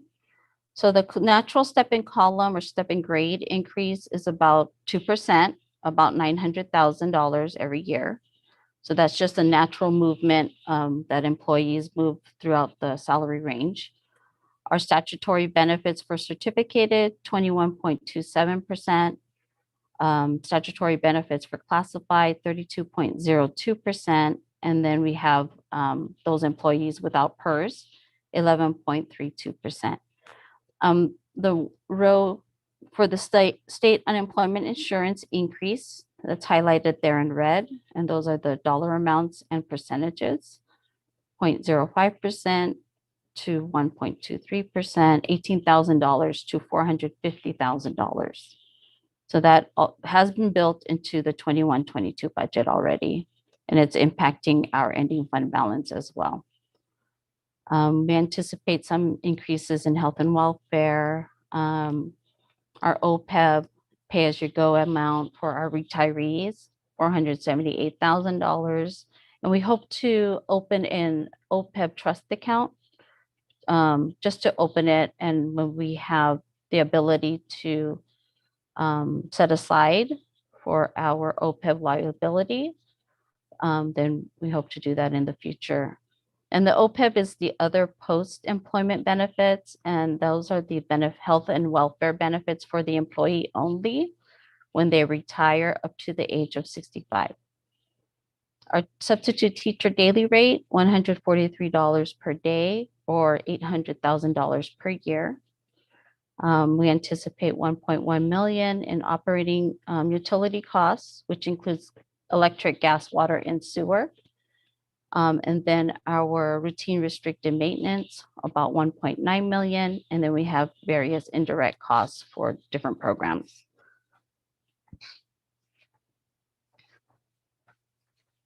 The board approved back in February 11th, 2021, a budget reduction plan in the amount of $1 to $2 million. So we will recognize a full $2 million from all these categories. When we sum it up, it's about 2 million, and it has been built into the 21-22 proposed budget.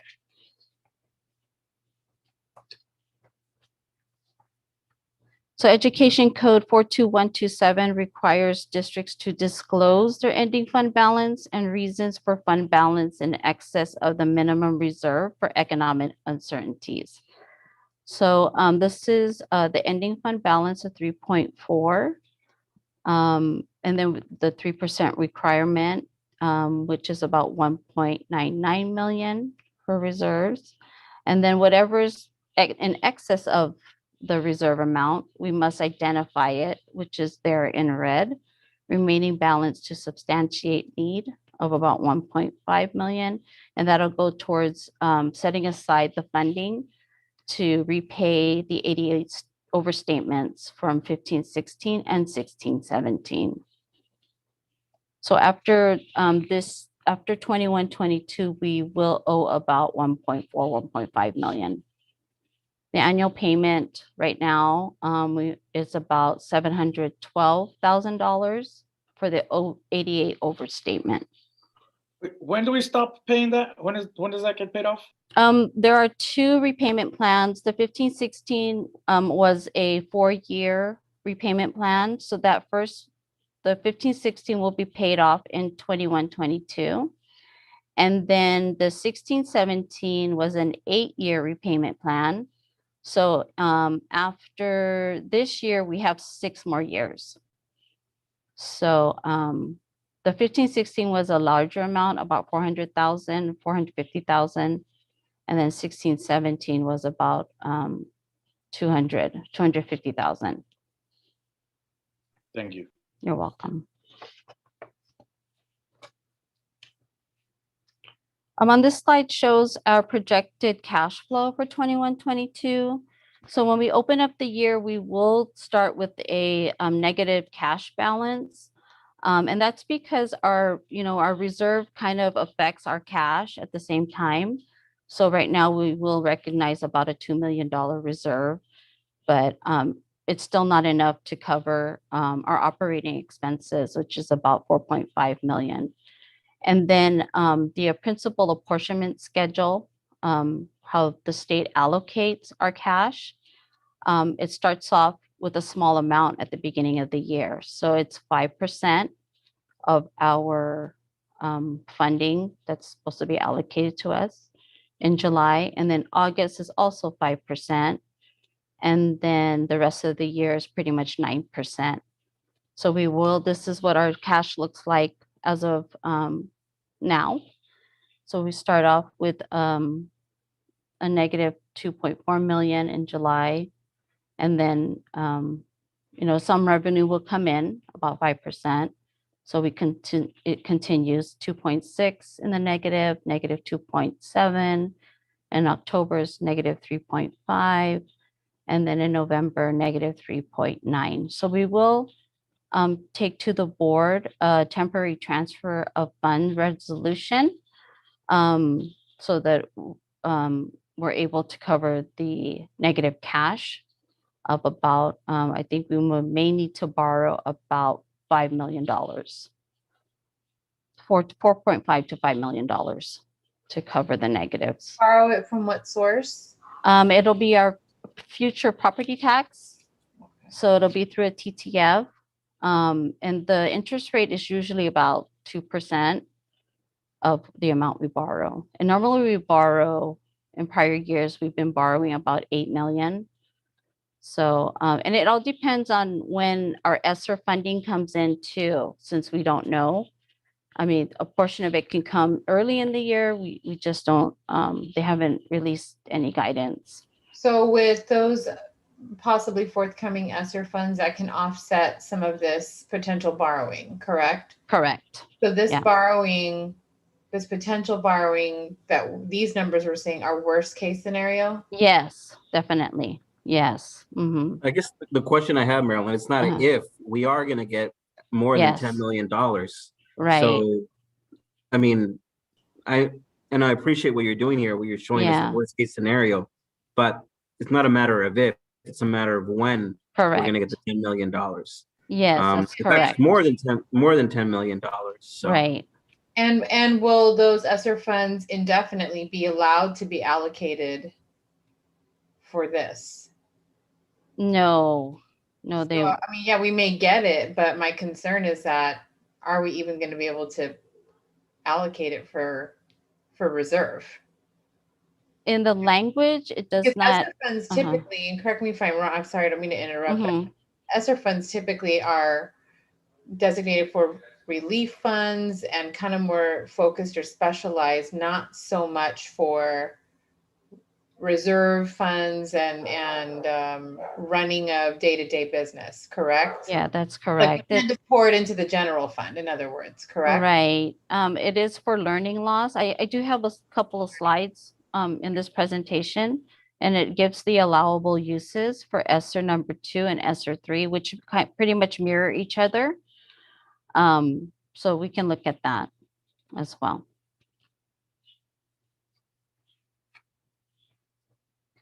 You have any more questions on this slide? No? Okay. So these are the options for borrowing. So approximately $5 million.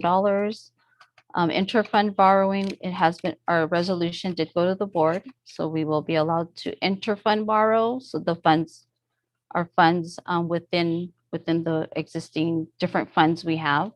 The 14 funds that I mentioned earlier, we are allowed to borrow, with the exception of the GO bond. We are not allowed to borrow cash from the GO bond. And then we will take to the board on June 24th, the TTF resolution, which we've done every year as a backup plan. And we were not recommended by GFS to move forward with a trans, which is another debt tool, and would have to go through that whole process of borrowing. So the next slide shows ESSER number 2, and this is the website where if you wanted to gather additional information for ESSER number 2 and the allowable expenditures. Just to highlight, it's just like training and PD, sanitation, purchasing supplies for sanitizing and cleaning facilities, providing mental health services and support, summer learning programs and supplemental after-school programs, addressing learning loss, and projects to improve the indoor air quality in our schools facilities. So it does not mention, just everyday operating expenditures or a mention of reserves or anything like that. Okay. Yeah. So their estimated allocation for ESSER number 2 is about 4.7 million. And this is the proposed budget plan, and the funds must be spent by September 30th, 2023. So we did this, we did have an agreement for the hybrid model stipends in 2021 and the FFCRA leave extension of $1.9 million. And then we do have 21-22 certificated classified and administrative positions of $2.1 million. Those are various positions that will be funded out of ESSER number 2. And then we have a set aside for potential COVID matters. So that's about 200,000, student and staff computers, 250,000, and then just COVID safety to meet that total of 4.7 million.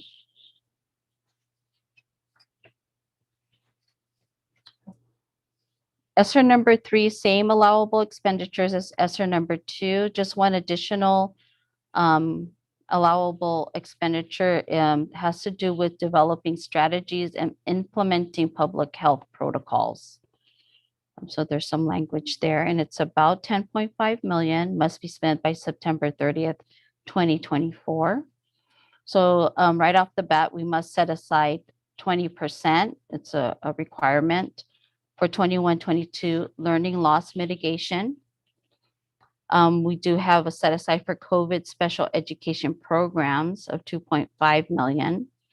And then other COVID education matters, such as those listed there for technology, instruction, COVID safety, meals, mental health, emergency preparedness, assessments, support services for English language learners, low income, homeless, and foster youth, student attendance and engagement, student health, and other activities of $2.5 million. And then we anticipate some sort of 21-22 virtual learning program and other programs and needs for our students of $2.1 million. And then set aside for our for our sci-fi program in 22-23 of 1.2 million. So we have not received these funds, and I don't think we will receive the entire 10.5 million. It'll be allocated maybe twice in 2 different allocations, or maybe 3 because it's so large. We have experience for ESSER 1. We will receive 25% in this fiscal year and 75% in next fiscal year. So that kind of causes that cash flow issue as well.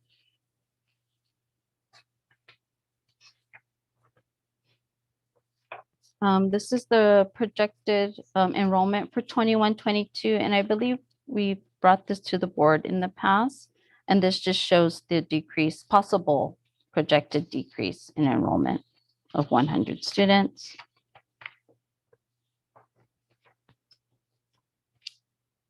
And then the last slide is the budget development timeline. So we're in June now, the public hearing, which is today, of the proposed budget and proposed LCAP. And then on the 24th, we have the adoption of the budget. Tonight, we have the revised board policy 3100 on reserves.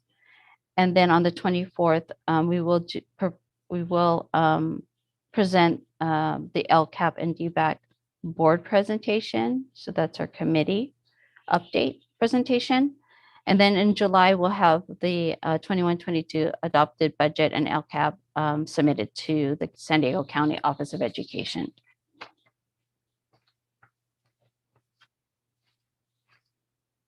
Do you have any questions? Any questions on the presentation or on the state SACS forms? I don't, I'm good. Thank you. Thank you. Thanks, Marilyn. I do have a question for you. How does the governor's May revise and his budget proposal compare to last year? Oh, it's so much better compared to last year. I mean, the rate for the 21-22 COLA has increased because the last time we looked at the governor's May revise, the COLA was about 3.8 or 3.48%, and for next year's 5.07%. So that's even better. We didn't have all of the one-time funding, which always is a benefit to our district.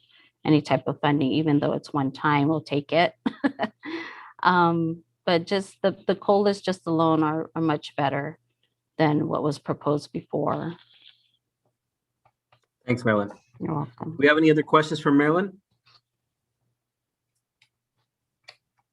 Okay, hearing none. I'm gonna move on to our next presentation, which is 12.2, Proposed Local Accountability Plan, LCAP for 2021, 2024, and Annual Update. And this is gonna be by our Executive Director of Educational Services, Cynthia Monreal Gonzalez. Good evening, Board President Martinez, members of the board, Dr. Potter, cabinet, and members of the community. Tonight, I am pleased to be able to present to you the proposed 2021-2024 Local Control Accountability Plan. As you know, the LCAP is written on a 3-year cycle, and this is the beginning of a new 3-year cycle for the LCAP for the district. Essentially, the LCAP is governed by the Ed Code in California, which says that each school district shall adopt an LCAP using a template adopted by the state. This is a new template. It was originally intended to be the template beginning last year, but because of COVID, they paused the LCAP for last year and we're entering into it this year. The intention is to give stakeholders the opportunity to be active participants in the development of the district plan, to provide accountability and transparency to all stakeholders through data. And it allows us to review progress made towards annual goals and provide specific information about how the budget is allocated for actions and services within the plan. We are required to use multiple measures as growth indicators towards our goals. Some of those measures include those that come from the California Department of Education's California Dashboard, academic indicators such as state assessment, the CASP, and the SBAC, as well as the LPAC and the LP, which are the English learner state assessments and monitoring. We are also required to report suspension rates from the California Department of Education's dashboard and student attendance percentages for chronic absenteeism. In addition to those state measures, we are required to have local measures that we report in addition. For those measures, our district uses our locally created common district benchmark assessments, internal referral and suspension data, student attendance and engagement referrals, as well as survey data that we gather from staff, stakeholders, and students. As we start, before we get into next year, the plan for the next 3 years, we want to go back and review the plan that we had previously. So we'll look at the 3 goals that we had before and how we did in relationship to those goals. Goal 1 was on student achievement. Our goal was all students, including English learners, will improve annually in all content areas. Some action steps to highlight within that goal was the adoption of standards-based curriculum for ELA and mathematics within the 3-year period. Our common assessment matrix, which is essentially a pacing guide of when standards will be instructed at each grade level.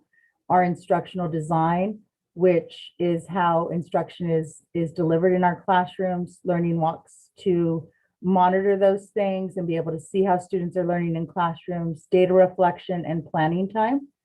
In addition to that, and in conjunction with that, we also offer our students Project Lead the Way, which is that elementary sci-fi program that you all have had the opportunity to visit, in our middle school elective program, which allows our students some enrichment opportunities, but it provides our teachers with some planning time and data reflection monitoring time to be able to inform their instruction. We also offer our middle school teachers and students AVID, and we have intervention programs at both the middle school and elementary school levels. The data that I'm sharing with you tonight is California dashboard data. It is the most recent data that we have, although it is 2 years old because the state did not require us to deliver that CASP or SBAC assessment last year, but we wanted to show you a growth, both how San Ysidro has done under the 3-year plan and our goals, but also how we've done in comparison to the state as a growth model. So over the course of the last LCAP, San Ysidro in the area of English language arts increased 7.05%, and the state increased 6.87%. So you can see that our growth is pacing the state growth in terms of English language arts on that measurement. In terms of math, San Ysidro School District has increased 9.62%, so very close to 10%. And the state's growth indicator shows 6.73% or close to 7%. So we have in fact outpaced the state in our increase in growth in the area of mathematics. Next slide, thank you. So our second goal on the previous LCAP has to do with safety, climate, and student engagement. That goal read, all students will be educated in positive academic environments that are welcoming, safe, and drug-free. As a part of this goal, the actions and services that we wanted to highlight include our multi-tiered system of support, which we worked really hard at, especially in this last year, to re-engage students through a full support team and to focus on their mental health and well-being. We have had the opportunity to be able to train our staff in PBIS, which is positive behavior strategies, restorative justice practices, and social emotional learning to help support our students to have a more positive climate and to be able to support their needs. We have implemented a second step social emotional curriculum at all of our grade levels. And we have opportunities for our students to be more connected and engaged in school through after school pathways programs that include visual and performing arts, STEM, sports, and some extended learning opportunities. as well as having a summer intervention program for the elementary and middle schools. As you know, much of that was paused during last year, but we are launching it again next week, in fact. So we're excited about that. When we look at the data from those particular indicators, we see that in 18-19, which was the baseline year, the suspension rate was 3.6%.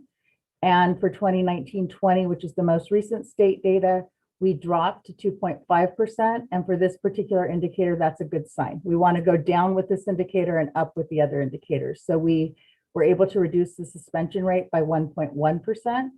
For our expulsion rate, we're at 0.1%, which is very few expulsions, but we're proud to say that we were able to get to 0 expulsions in the 19-20 school year. So that percentage went down to 0%. For chronic absenteeism, I'm going to show data to you that isn't exactly the same, but I'll explain kind of why we're using that indicator for this year. So the 2018-19 baseline comes from the California dashboard, which was 10.1%, which was the last time that we reported data of that type. And these are students who have missed greater than 10% of the school year, so more days than that. We took on the guidance of the state and the San Diego County Office of Education, information from CalPADS, which is a data system that we report into. And we just took a snapshot. It's a report that they asked us to take on that particular day, so 5/17/21. The snapshot for us showed that we only had 8.13% of our students chronically absent at that point of the year. So that's a reduction of 1.97%. And while it's not a complete look at the entire year, it's really close. We're only about 3 weeks shy from the end of the year.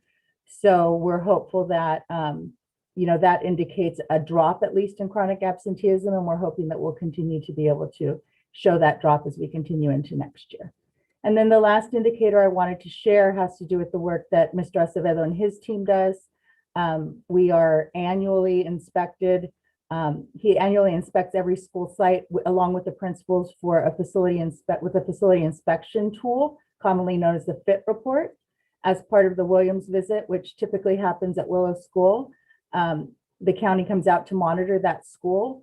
But in addition to that, all of our schools are visited, including our CDC. And 100% of our schools at the baseline year had a good or better rating, which is the marker for passing that score. And in 2020 and 2021, this school year, we continued to have that 100% rating. So that will continue to be our goal as we move forward. So very good indicators for safety, climate, and student engagement. Our third and last goal for the old LCAP has to do with parent engagement. The goal reads, parent participation in the educational process will increase annually. It's a very broad goal. Some of the highlights of this goal were to improve support and communication with parents. We had our special education department offer 4 special education sessions, and they also were able to provide our parents with 4 workshops from the SELPA. So the SELPA supported. So our special education families were able to participate in 8 total workshops related to the area of special education and the needs of those families.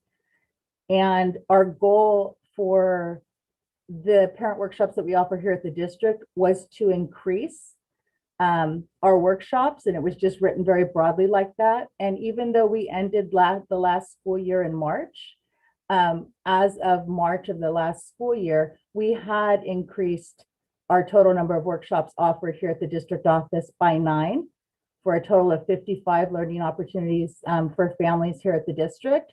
And I would imagine that we would have done far better had we had those last few months of last year to be able to do that. But as you know, when everything closed down, but I'm still proud to say that with the work of Mr. Mata and his department and all the people who support those workshops, we were able to increase that. Another thing that we were able to do was support distance learning. And as you know, we kind of had to turn on a dime to do that work, but we were able to support families with a lot of technology support, classes, a hotline, anything that anyone needed to try to get us distance learning ready, including all of the tech that was ordered to support our families. So I think that we all did a very good job of working together as a team to get those things accomplished. And then the last thing to highlight is that it is a mission to provide access to all of our parents. And so having translators and interpreters ready to do that work including their attendance at district parent meetings to be able to deliver the meetings in both languages. And they did that even through Zoom, to attend IEPs for students with disabilities and their families, to make sure that parents are well informed and understand the information that's being shared with them, and also the translation of many important documents, including the LCAP, so that we're able to inform our community in their primary language. So that was the annual update for the previous LCAP. So I just want to pause in case you guys have any questions about that data. I know it was a lot. This is a long presentation, so bear with me.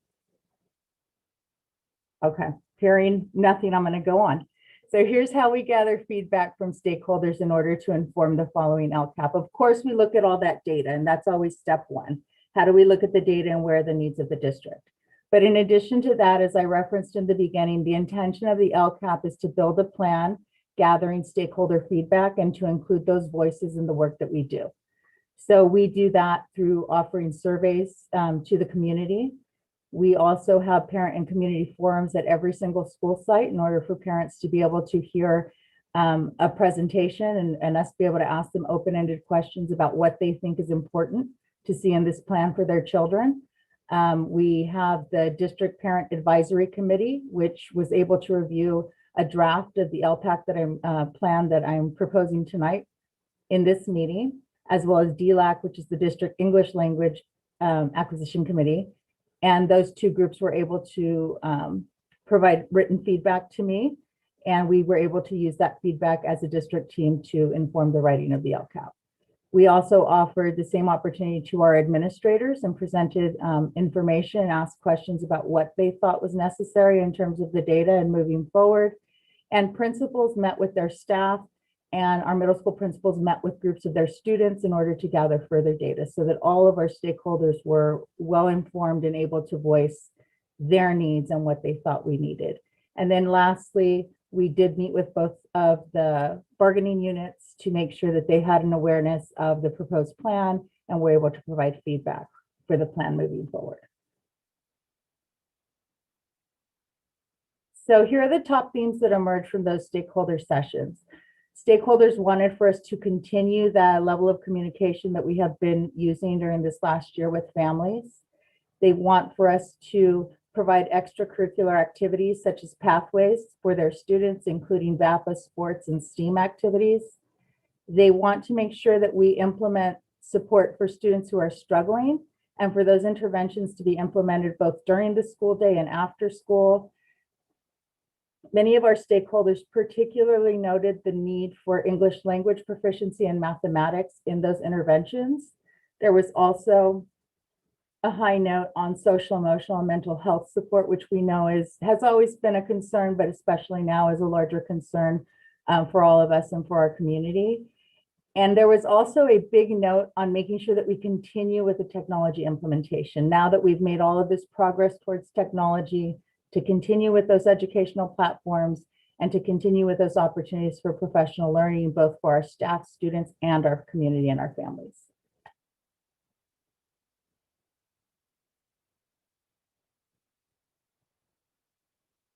So taking all of that into consideration, another requirement of the LCAP is to make sure that we have goals that meet the priority areas of the state. And those areas are basic services, state standards, and course access, which are the basic conditions of learning. They include parent involvement, student engagement, and school climate, which all fall under the umbrella of engagement. And then lastly, they really look at student outcomes. What are the student outcomes that we're having and the student achievement data that we're able to monitor?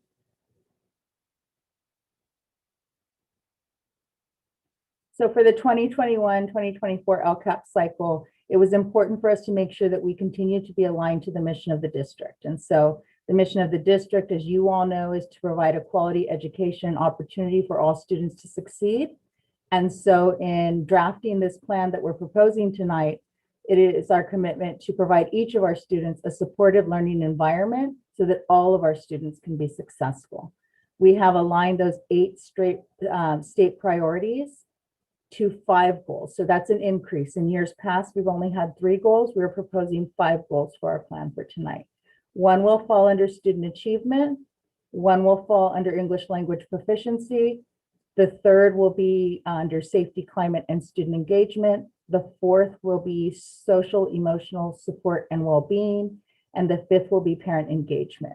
So just to stay here for a moment, number 2, which is English language proficiency, that's an added goal. And it really was born out of that stakeholder input that put a large emphasis on the need to really engage our students in increasing their English and academic language proficiency.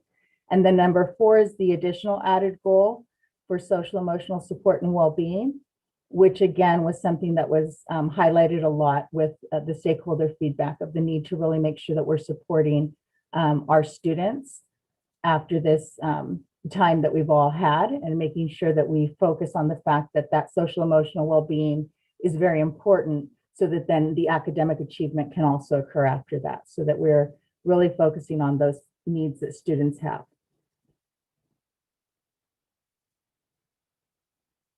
So here's goal 1 for student achievement. There's a slight change to it, and I'll explain that. It says to improve student achievement for all students and accelerate students' learning increases for English learners and students with disabilities. So as we looked at the data, one of the things that we noticed is we are increasing. We're doing a good job of having little increases, but we are noticing that some of our student groups, particularly English learners and students with disabilities, aren't having the same level of increase. And so we want to make sure that we're really accelerating learning for all of our students, but that we're mindful of students who need to accelerate a little more quickly. So in doing that, we think it's important that we continue with our system of continuous improvement, which I outlined earlier, to continue with that project Lead the Way Enrichment, which is our sci-fi team at our elementary schools and that middle school elective, so that students have the opportunity to access that type of rigorous curriculum. We are going to continue and with the AVID training that our middle school teachers have, which helps our students be college and career ready, but also to introduce AVID Excel to our middle school teachers in terms of training, because that not only helps with that college and career ready, but also has a really big focus on the academic language acquisition for our students who are trying to acquire English as a second language, or who are just trying to acquire academic language for their core subjects. We also want to continue to focus on STEM and NGSS instruction and opportunities for all of our students. Intervention programs and supports that are embedded in the school days, as our stakeholders suggested, are much needed for our students. Professional learning, and on top of professional learning, to really support our staff with implementing that professional learning through coaching and modeling from our resource teachers, who will also engage in that professional learning practice with their teaching colleagues. And then to provide summer programs which balance both the need for academic supports, but also enrichment experiences and social emotional supports along the way.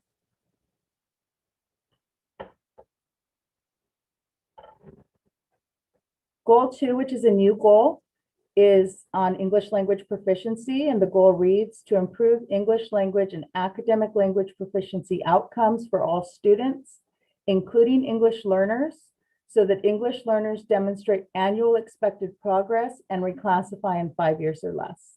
Reclassification in 5 years is very important, and it's a high indicator of a student's academic success later in life. So we really want to focus on making sure that annually each of our students is making that progress. In doing that, one of the highlights is to revise our EL master plan from where it currently is, so that it is in line with the California EL roadmap, which is the policy that the state adopted for English learner services.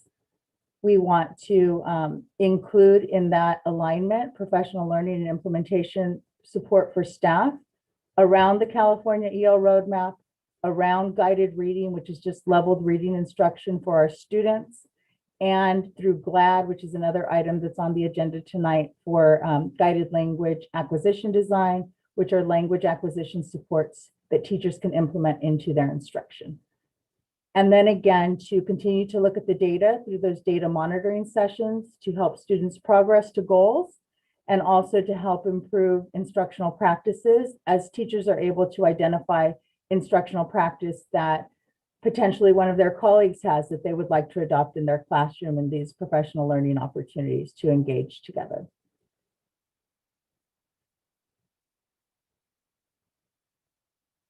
The third goal is safety, climate, and student engagement. And this is a goal that we pulled directly from the last LCAP, where we have seen a lot of data growth that we're very proud of. And the goal reads to ensure that all students are educated in positive academic environments that are welcoming, safe, and drug-free. As you know, you're in the process of this adoption and implementation of a long-range master facility plan, and that's one of those basic skills for students to have a safe environment. And so that's one of the things we want to highlight that will be some of the work that we highlight within the next 3 years. To continue with the implementation of health and safety protocols for COVID-19, that was something that our stakeholders highlighted, that we would continue to do that. The multi-tiered systems of support for student attendance and engagement. This was something that we just started doing in this last year, where we have an attendance student support team facilitated by our outreach consultant that really tries to reach deep for why students have lost engagement with school if they're not showing up to school, and trying to support them and make it a more positive experience so that their other needs can be met that will encourage them to come to school and attend regularly.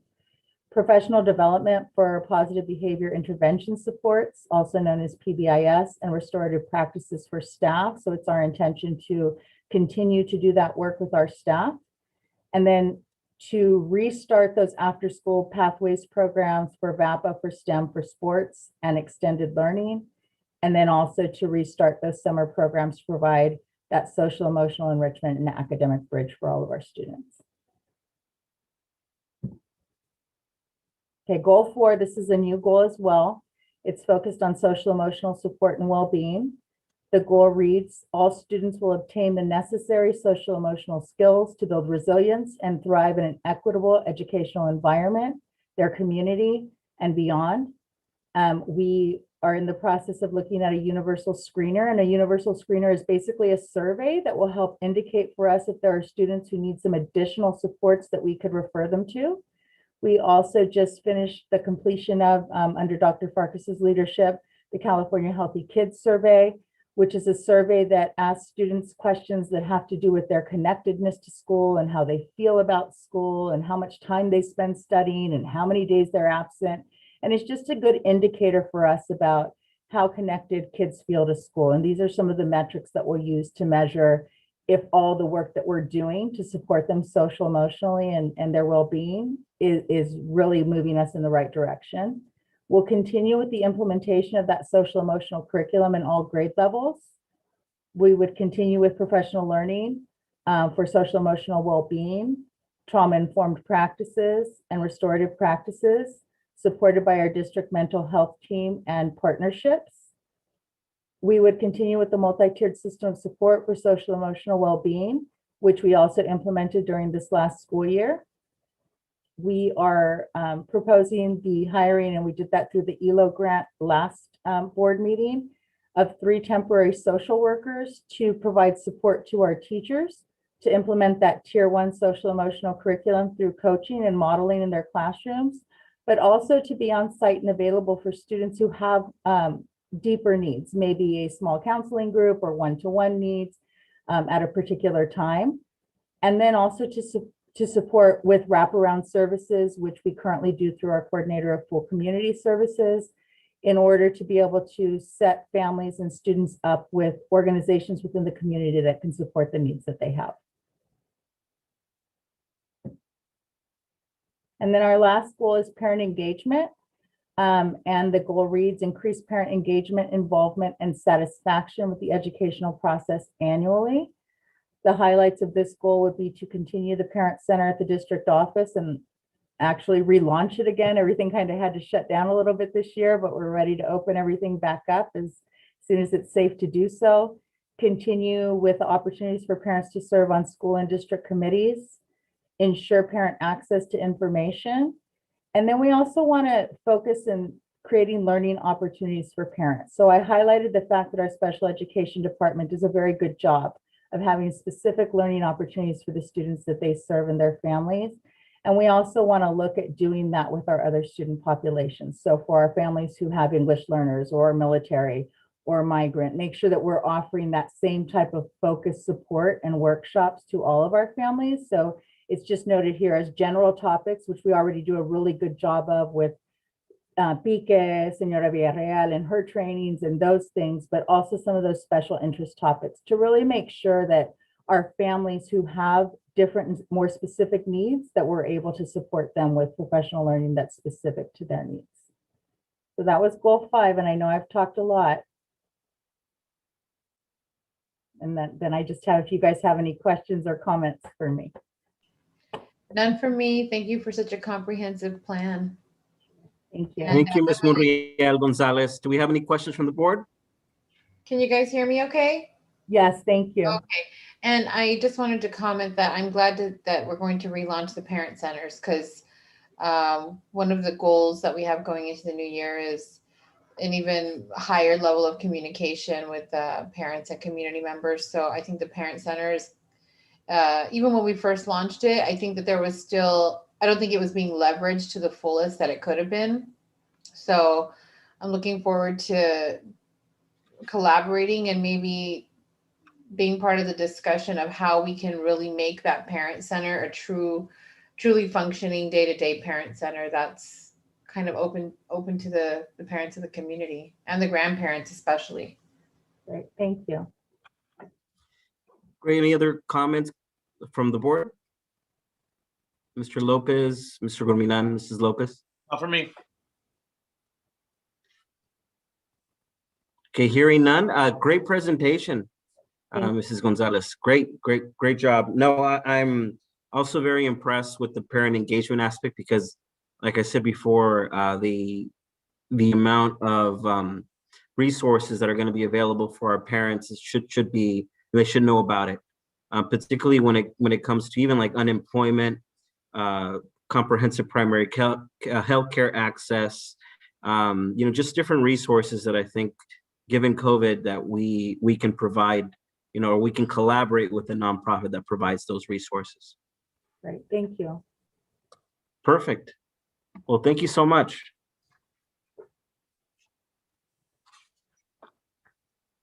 Okay, we're going to move on to number 13, which is general administration. We're going to start with 13.1 minutes. Do I have a motion to approve the minutes of the regular board meeting of May 13th, 2021, and minutes of the special board meeting of May 25th? I'll make the motion. Oh, I'll second. Okay, who made the motion? I did, Mr. President. Oh, perfect. Mr. Gumila makes the motion, a second by Mrs. Pelosigue. Do we have any discussion? Okay, hearing none. Dr. Potter, can you lead us in a roll call vote, please? Thank you, Mr. Martinez. Calling for the roll call vote for agenda item 13.1. Board Member Irene Lopez. Yes. Board Member Humberto Germilan. Aye. Board Clerk Rosalia Palasigue. Aye. Board Vice President Rudy Lopez. Aye. Board President Antonio Martinez. Yes. Mr. President, the vote passes 5-0. Thanks, Dr. Potter.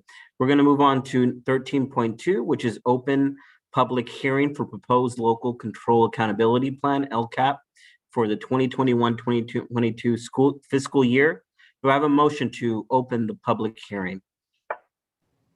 I'll make the motion. I second. Oh, sorry, Mr. Okay.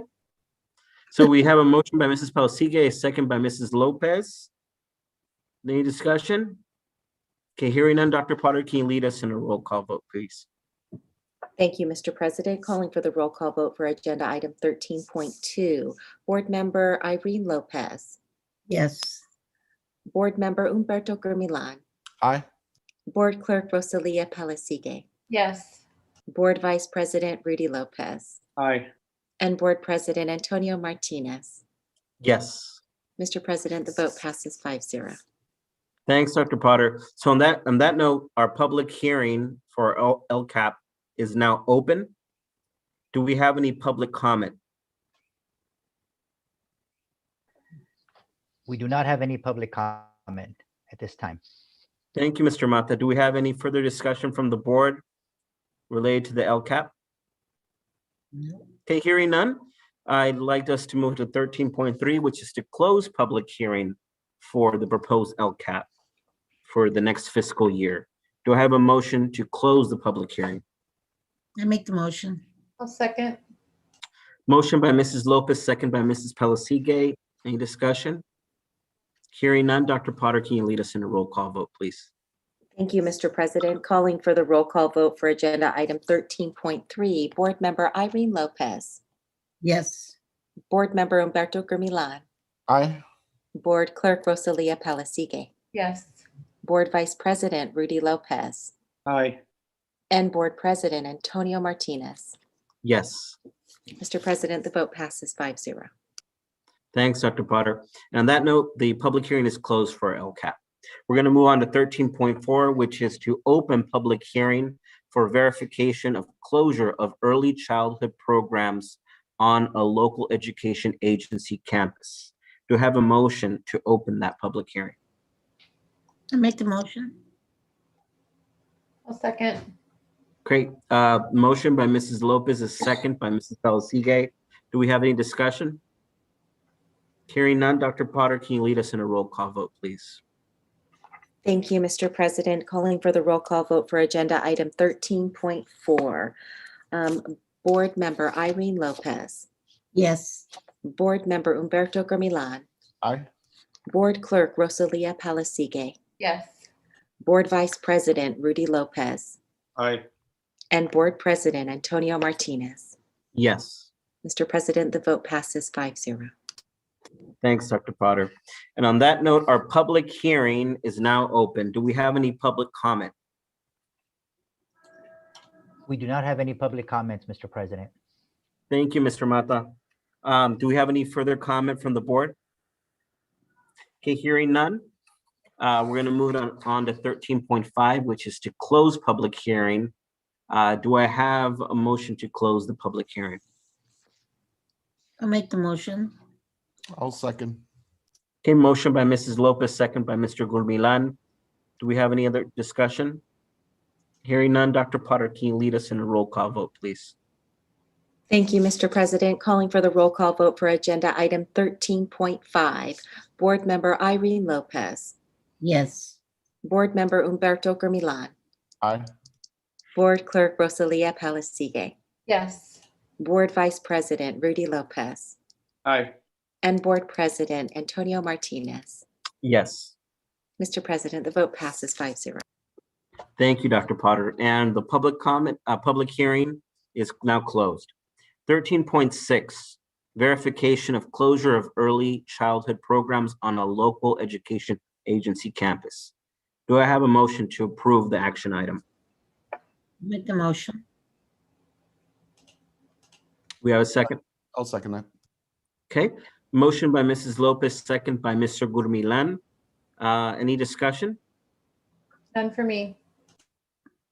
Okay, hearing none. Dr. Potter, can you lead us in a roll call vote, please? Thank you, Mr. President. Calling for the roll call vote for agenda item 13.6. Board Member Irene Lopez, Yes. Board Member Humberto Gurmilan, Aye. Board Clerk Rosalia Pelisigue, Yes. Board Vice President Rudy Lopez, Aye.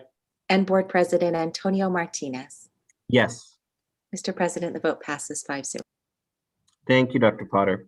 We're going to move on to 13.7, compensation agreement for property retained by the City of San Diego for future development, Valencia Business Park.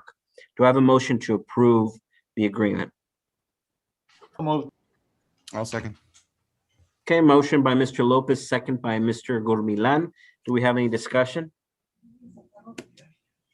Okay, hearing none, Dr. Potter, can you lead us in a roll call vote, please? Thank you, Mr. President. Calling for the roll call vote for agenda item 13.7. Board Member Irene Lopez, Yes. Board Member Humberto Gurmilan, Aye. Board Clerk Rosalia Pelisigue, Yes. Board Vice President Rudy Lopez, Aye. and Board President Antonio Martinez. Yes. Mr. President, the vote passes 5-0. Thank you, Dr. Potter. We're going to move on to 13.8, payoff of lease with PNC Equipment Finance, LLC, Master Equipment Lease Purchase Agreement. Do I have a motion? Excuse me? Go ahead. Sorry, I was too early. Okay.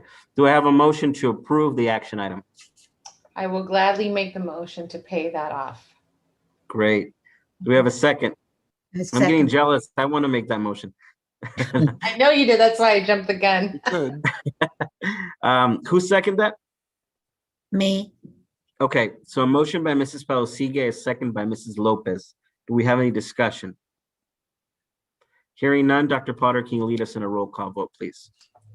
Thank you, Mr. President. Calling for the roll call vote for agenda item 13.8.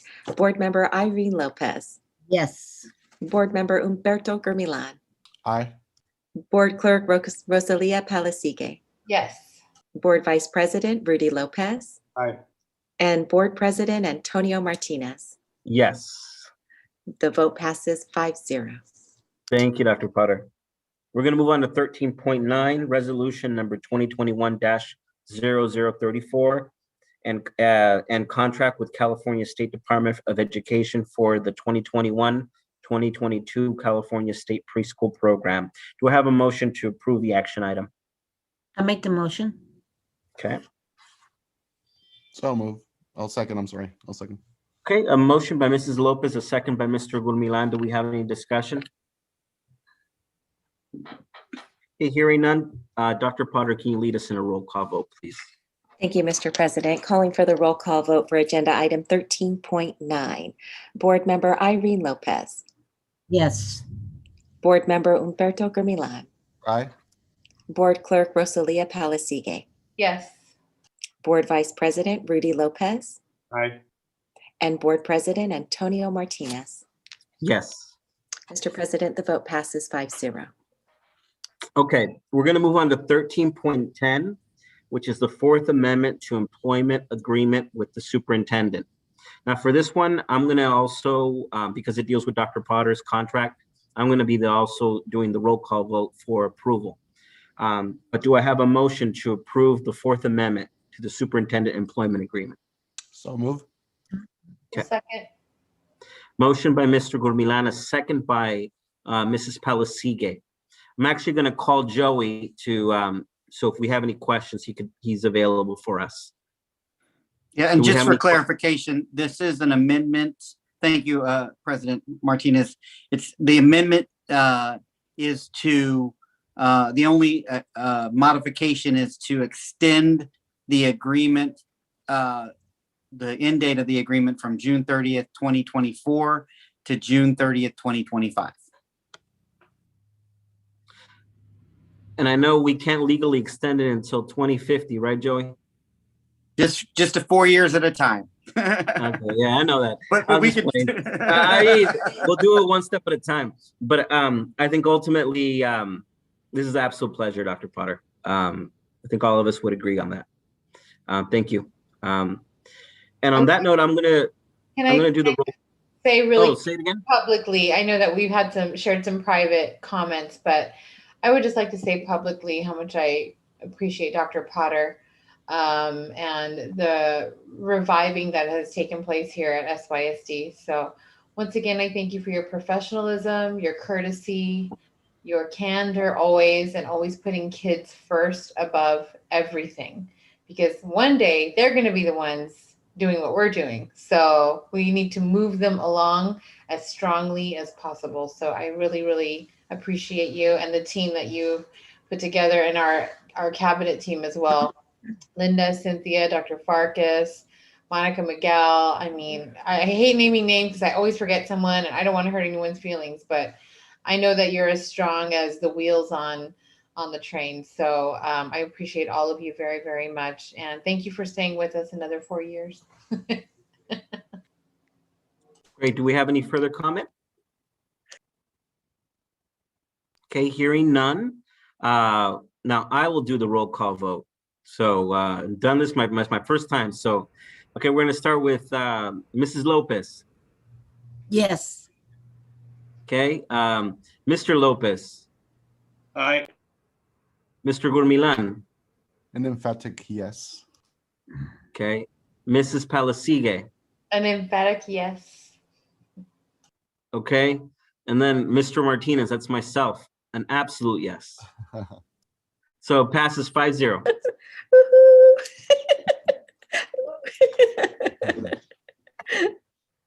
All right. So on that note, we're going to move on to 13.11, and congratulations, Dr. Potter, by the way. So 13.11. The first reading and adoption of revised board policy 3100 of our budget. Do I have a motion to approve the first reading? So moved. I'll You have a second. second? Okay, motion by Mr. Lopez, a second by Mrs. Palisige. Do we have any further discussion on this? Okay, hearing none, Dr. Potter, now you can lead us in a roll call vote, please. You're way better at that than I am, because I was like, it's calling Mr. Lopez, even though he's like the VP. So I'm like, you handle that. I'm just so excited about the last item. I'm trying to focus on this one. All right. I'm calling for the roll call vote for agenda item 13.11. Board member Irene Lopez. I think you're muted, Ms. Lopez.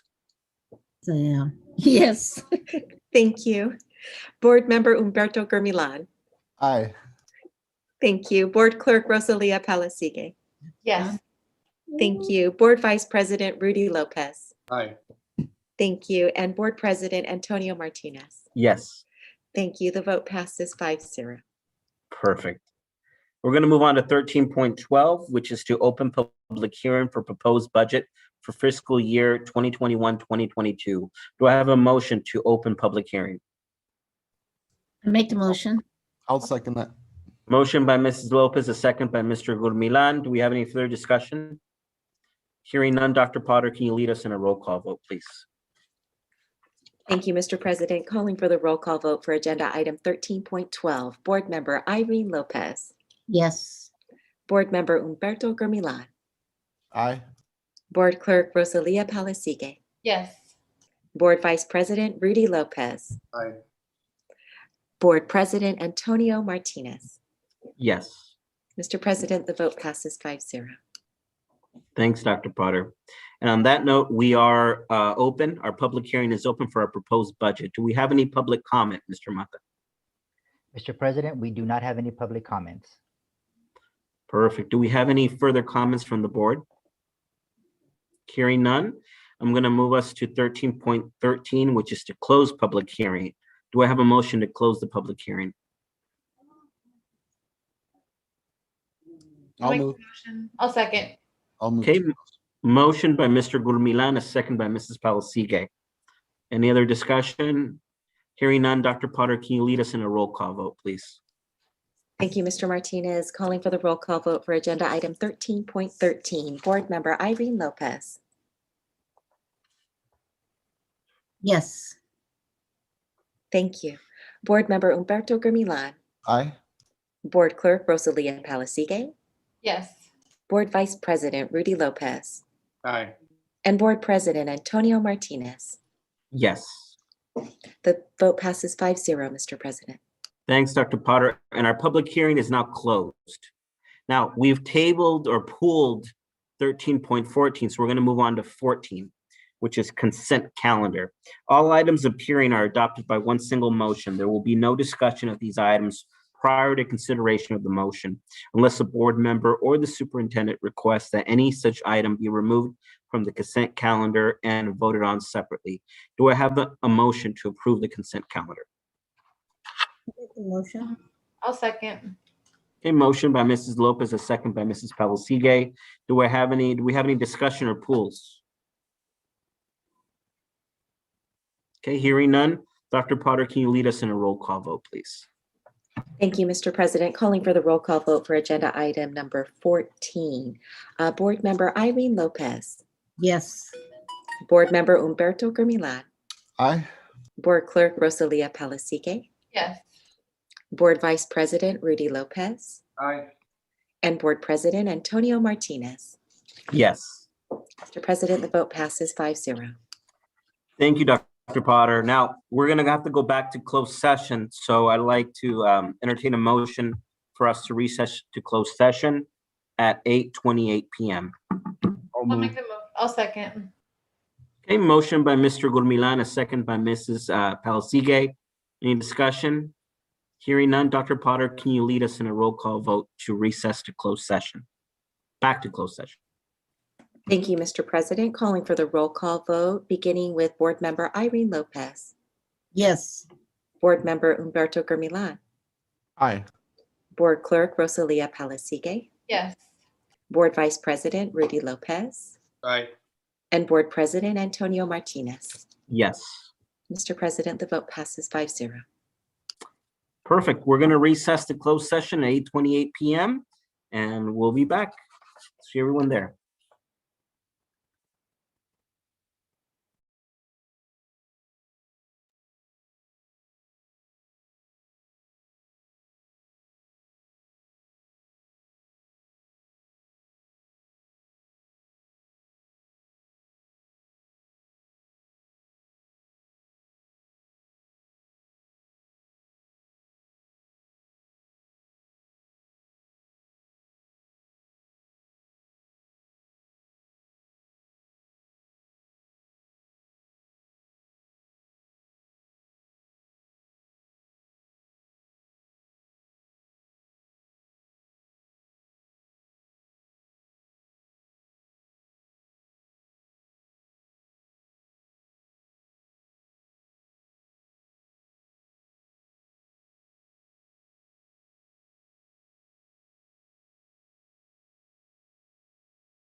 Hi, Mr. Board President. Hi, Miguel. Just a friendly reminder that we are currently live streaming and we are currently recording continuously. Perfect.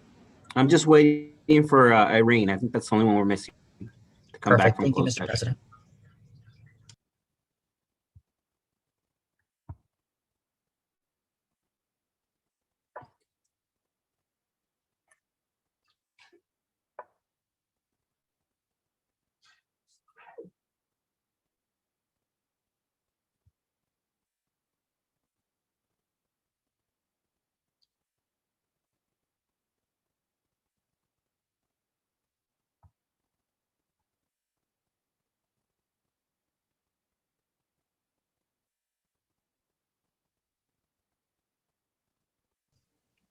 I wonder if Miss Irene thought we had adjourned.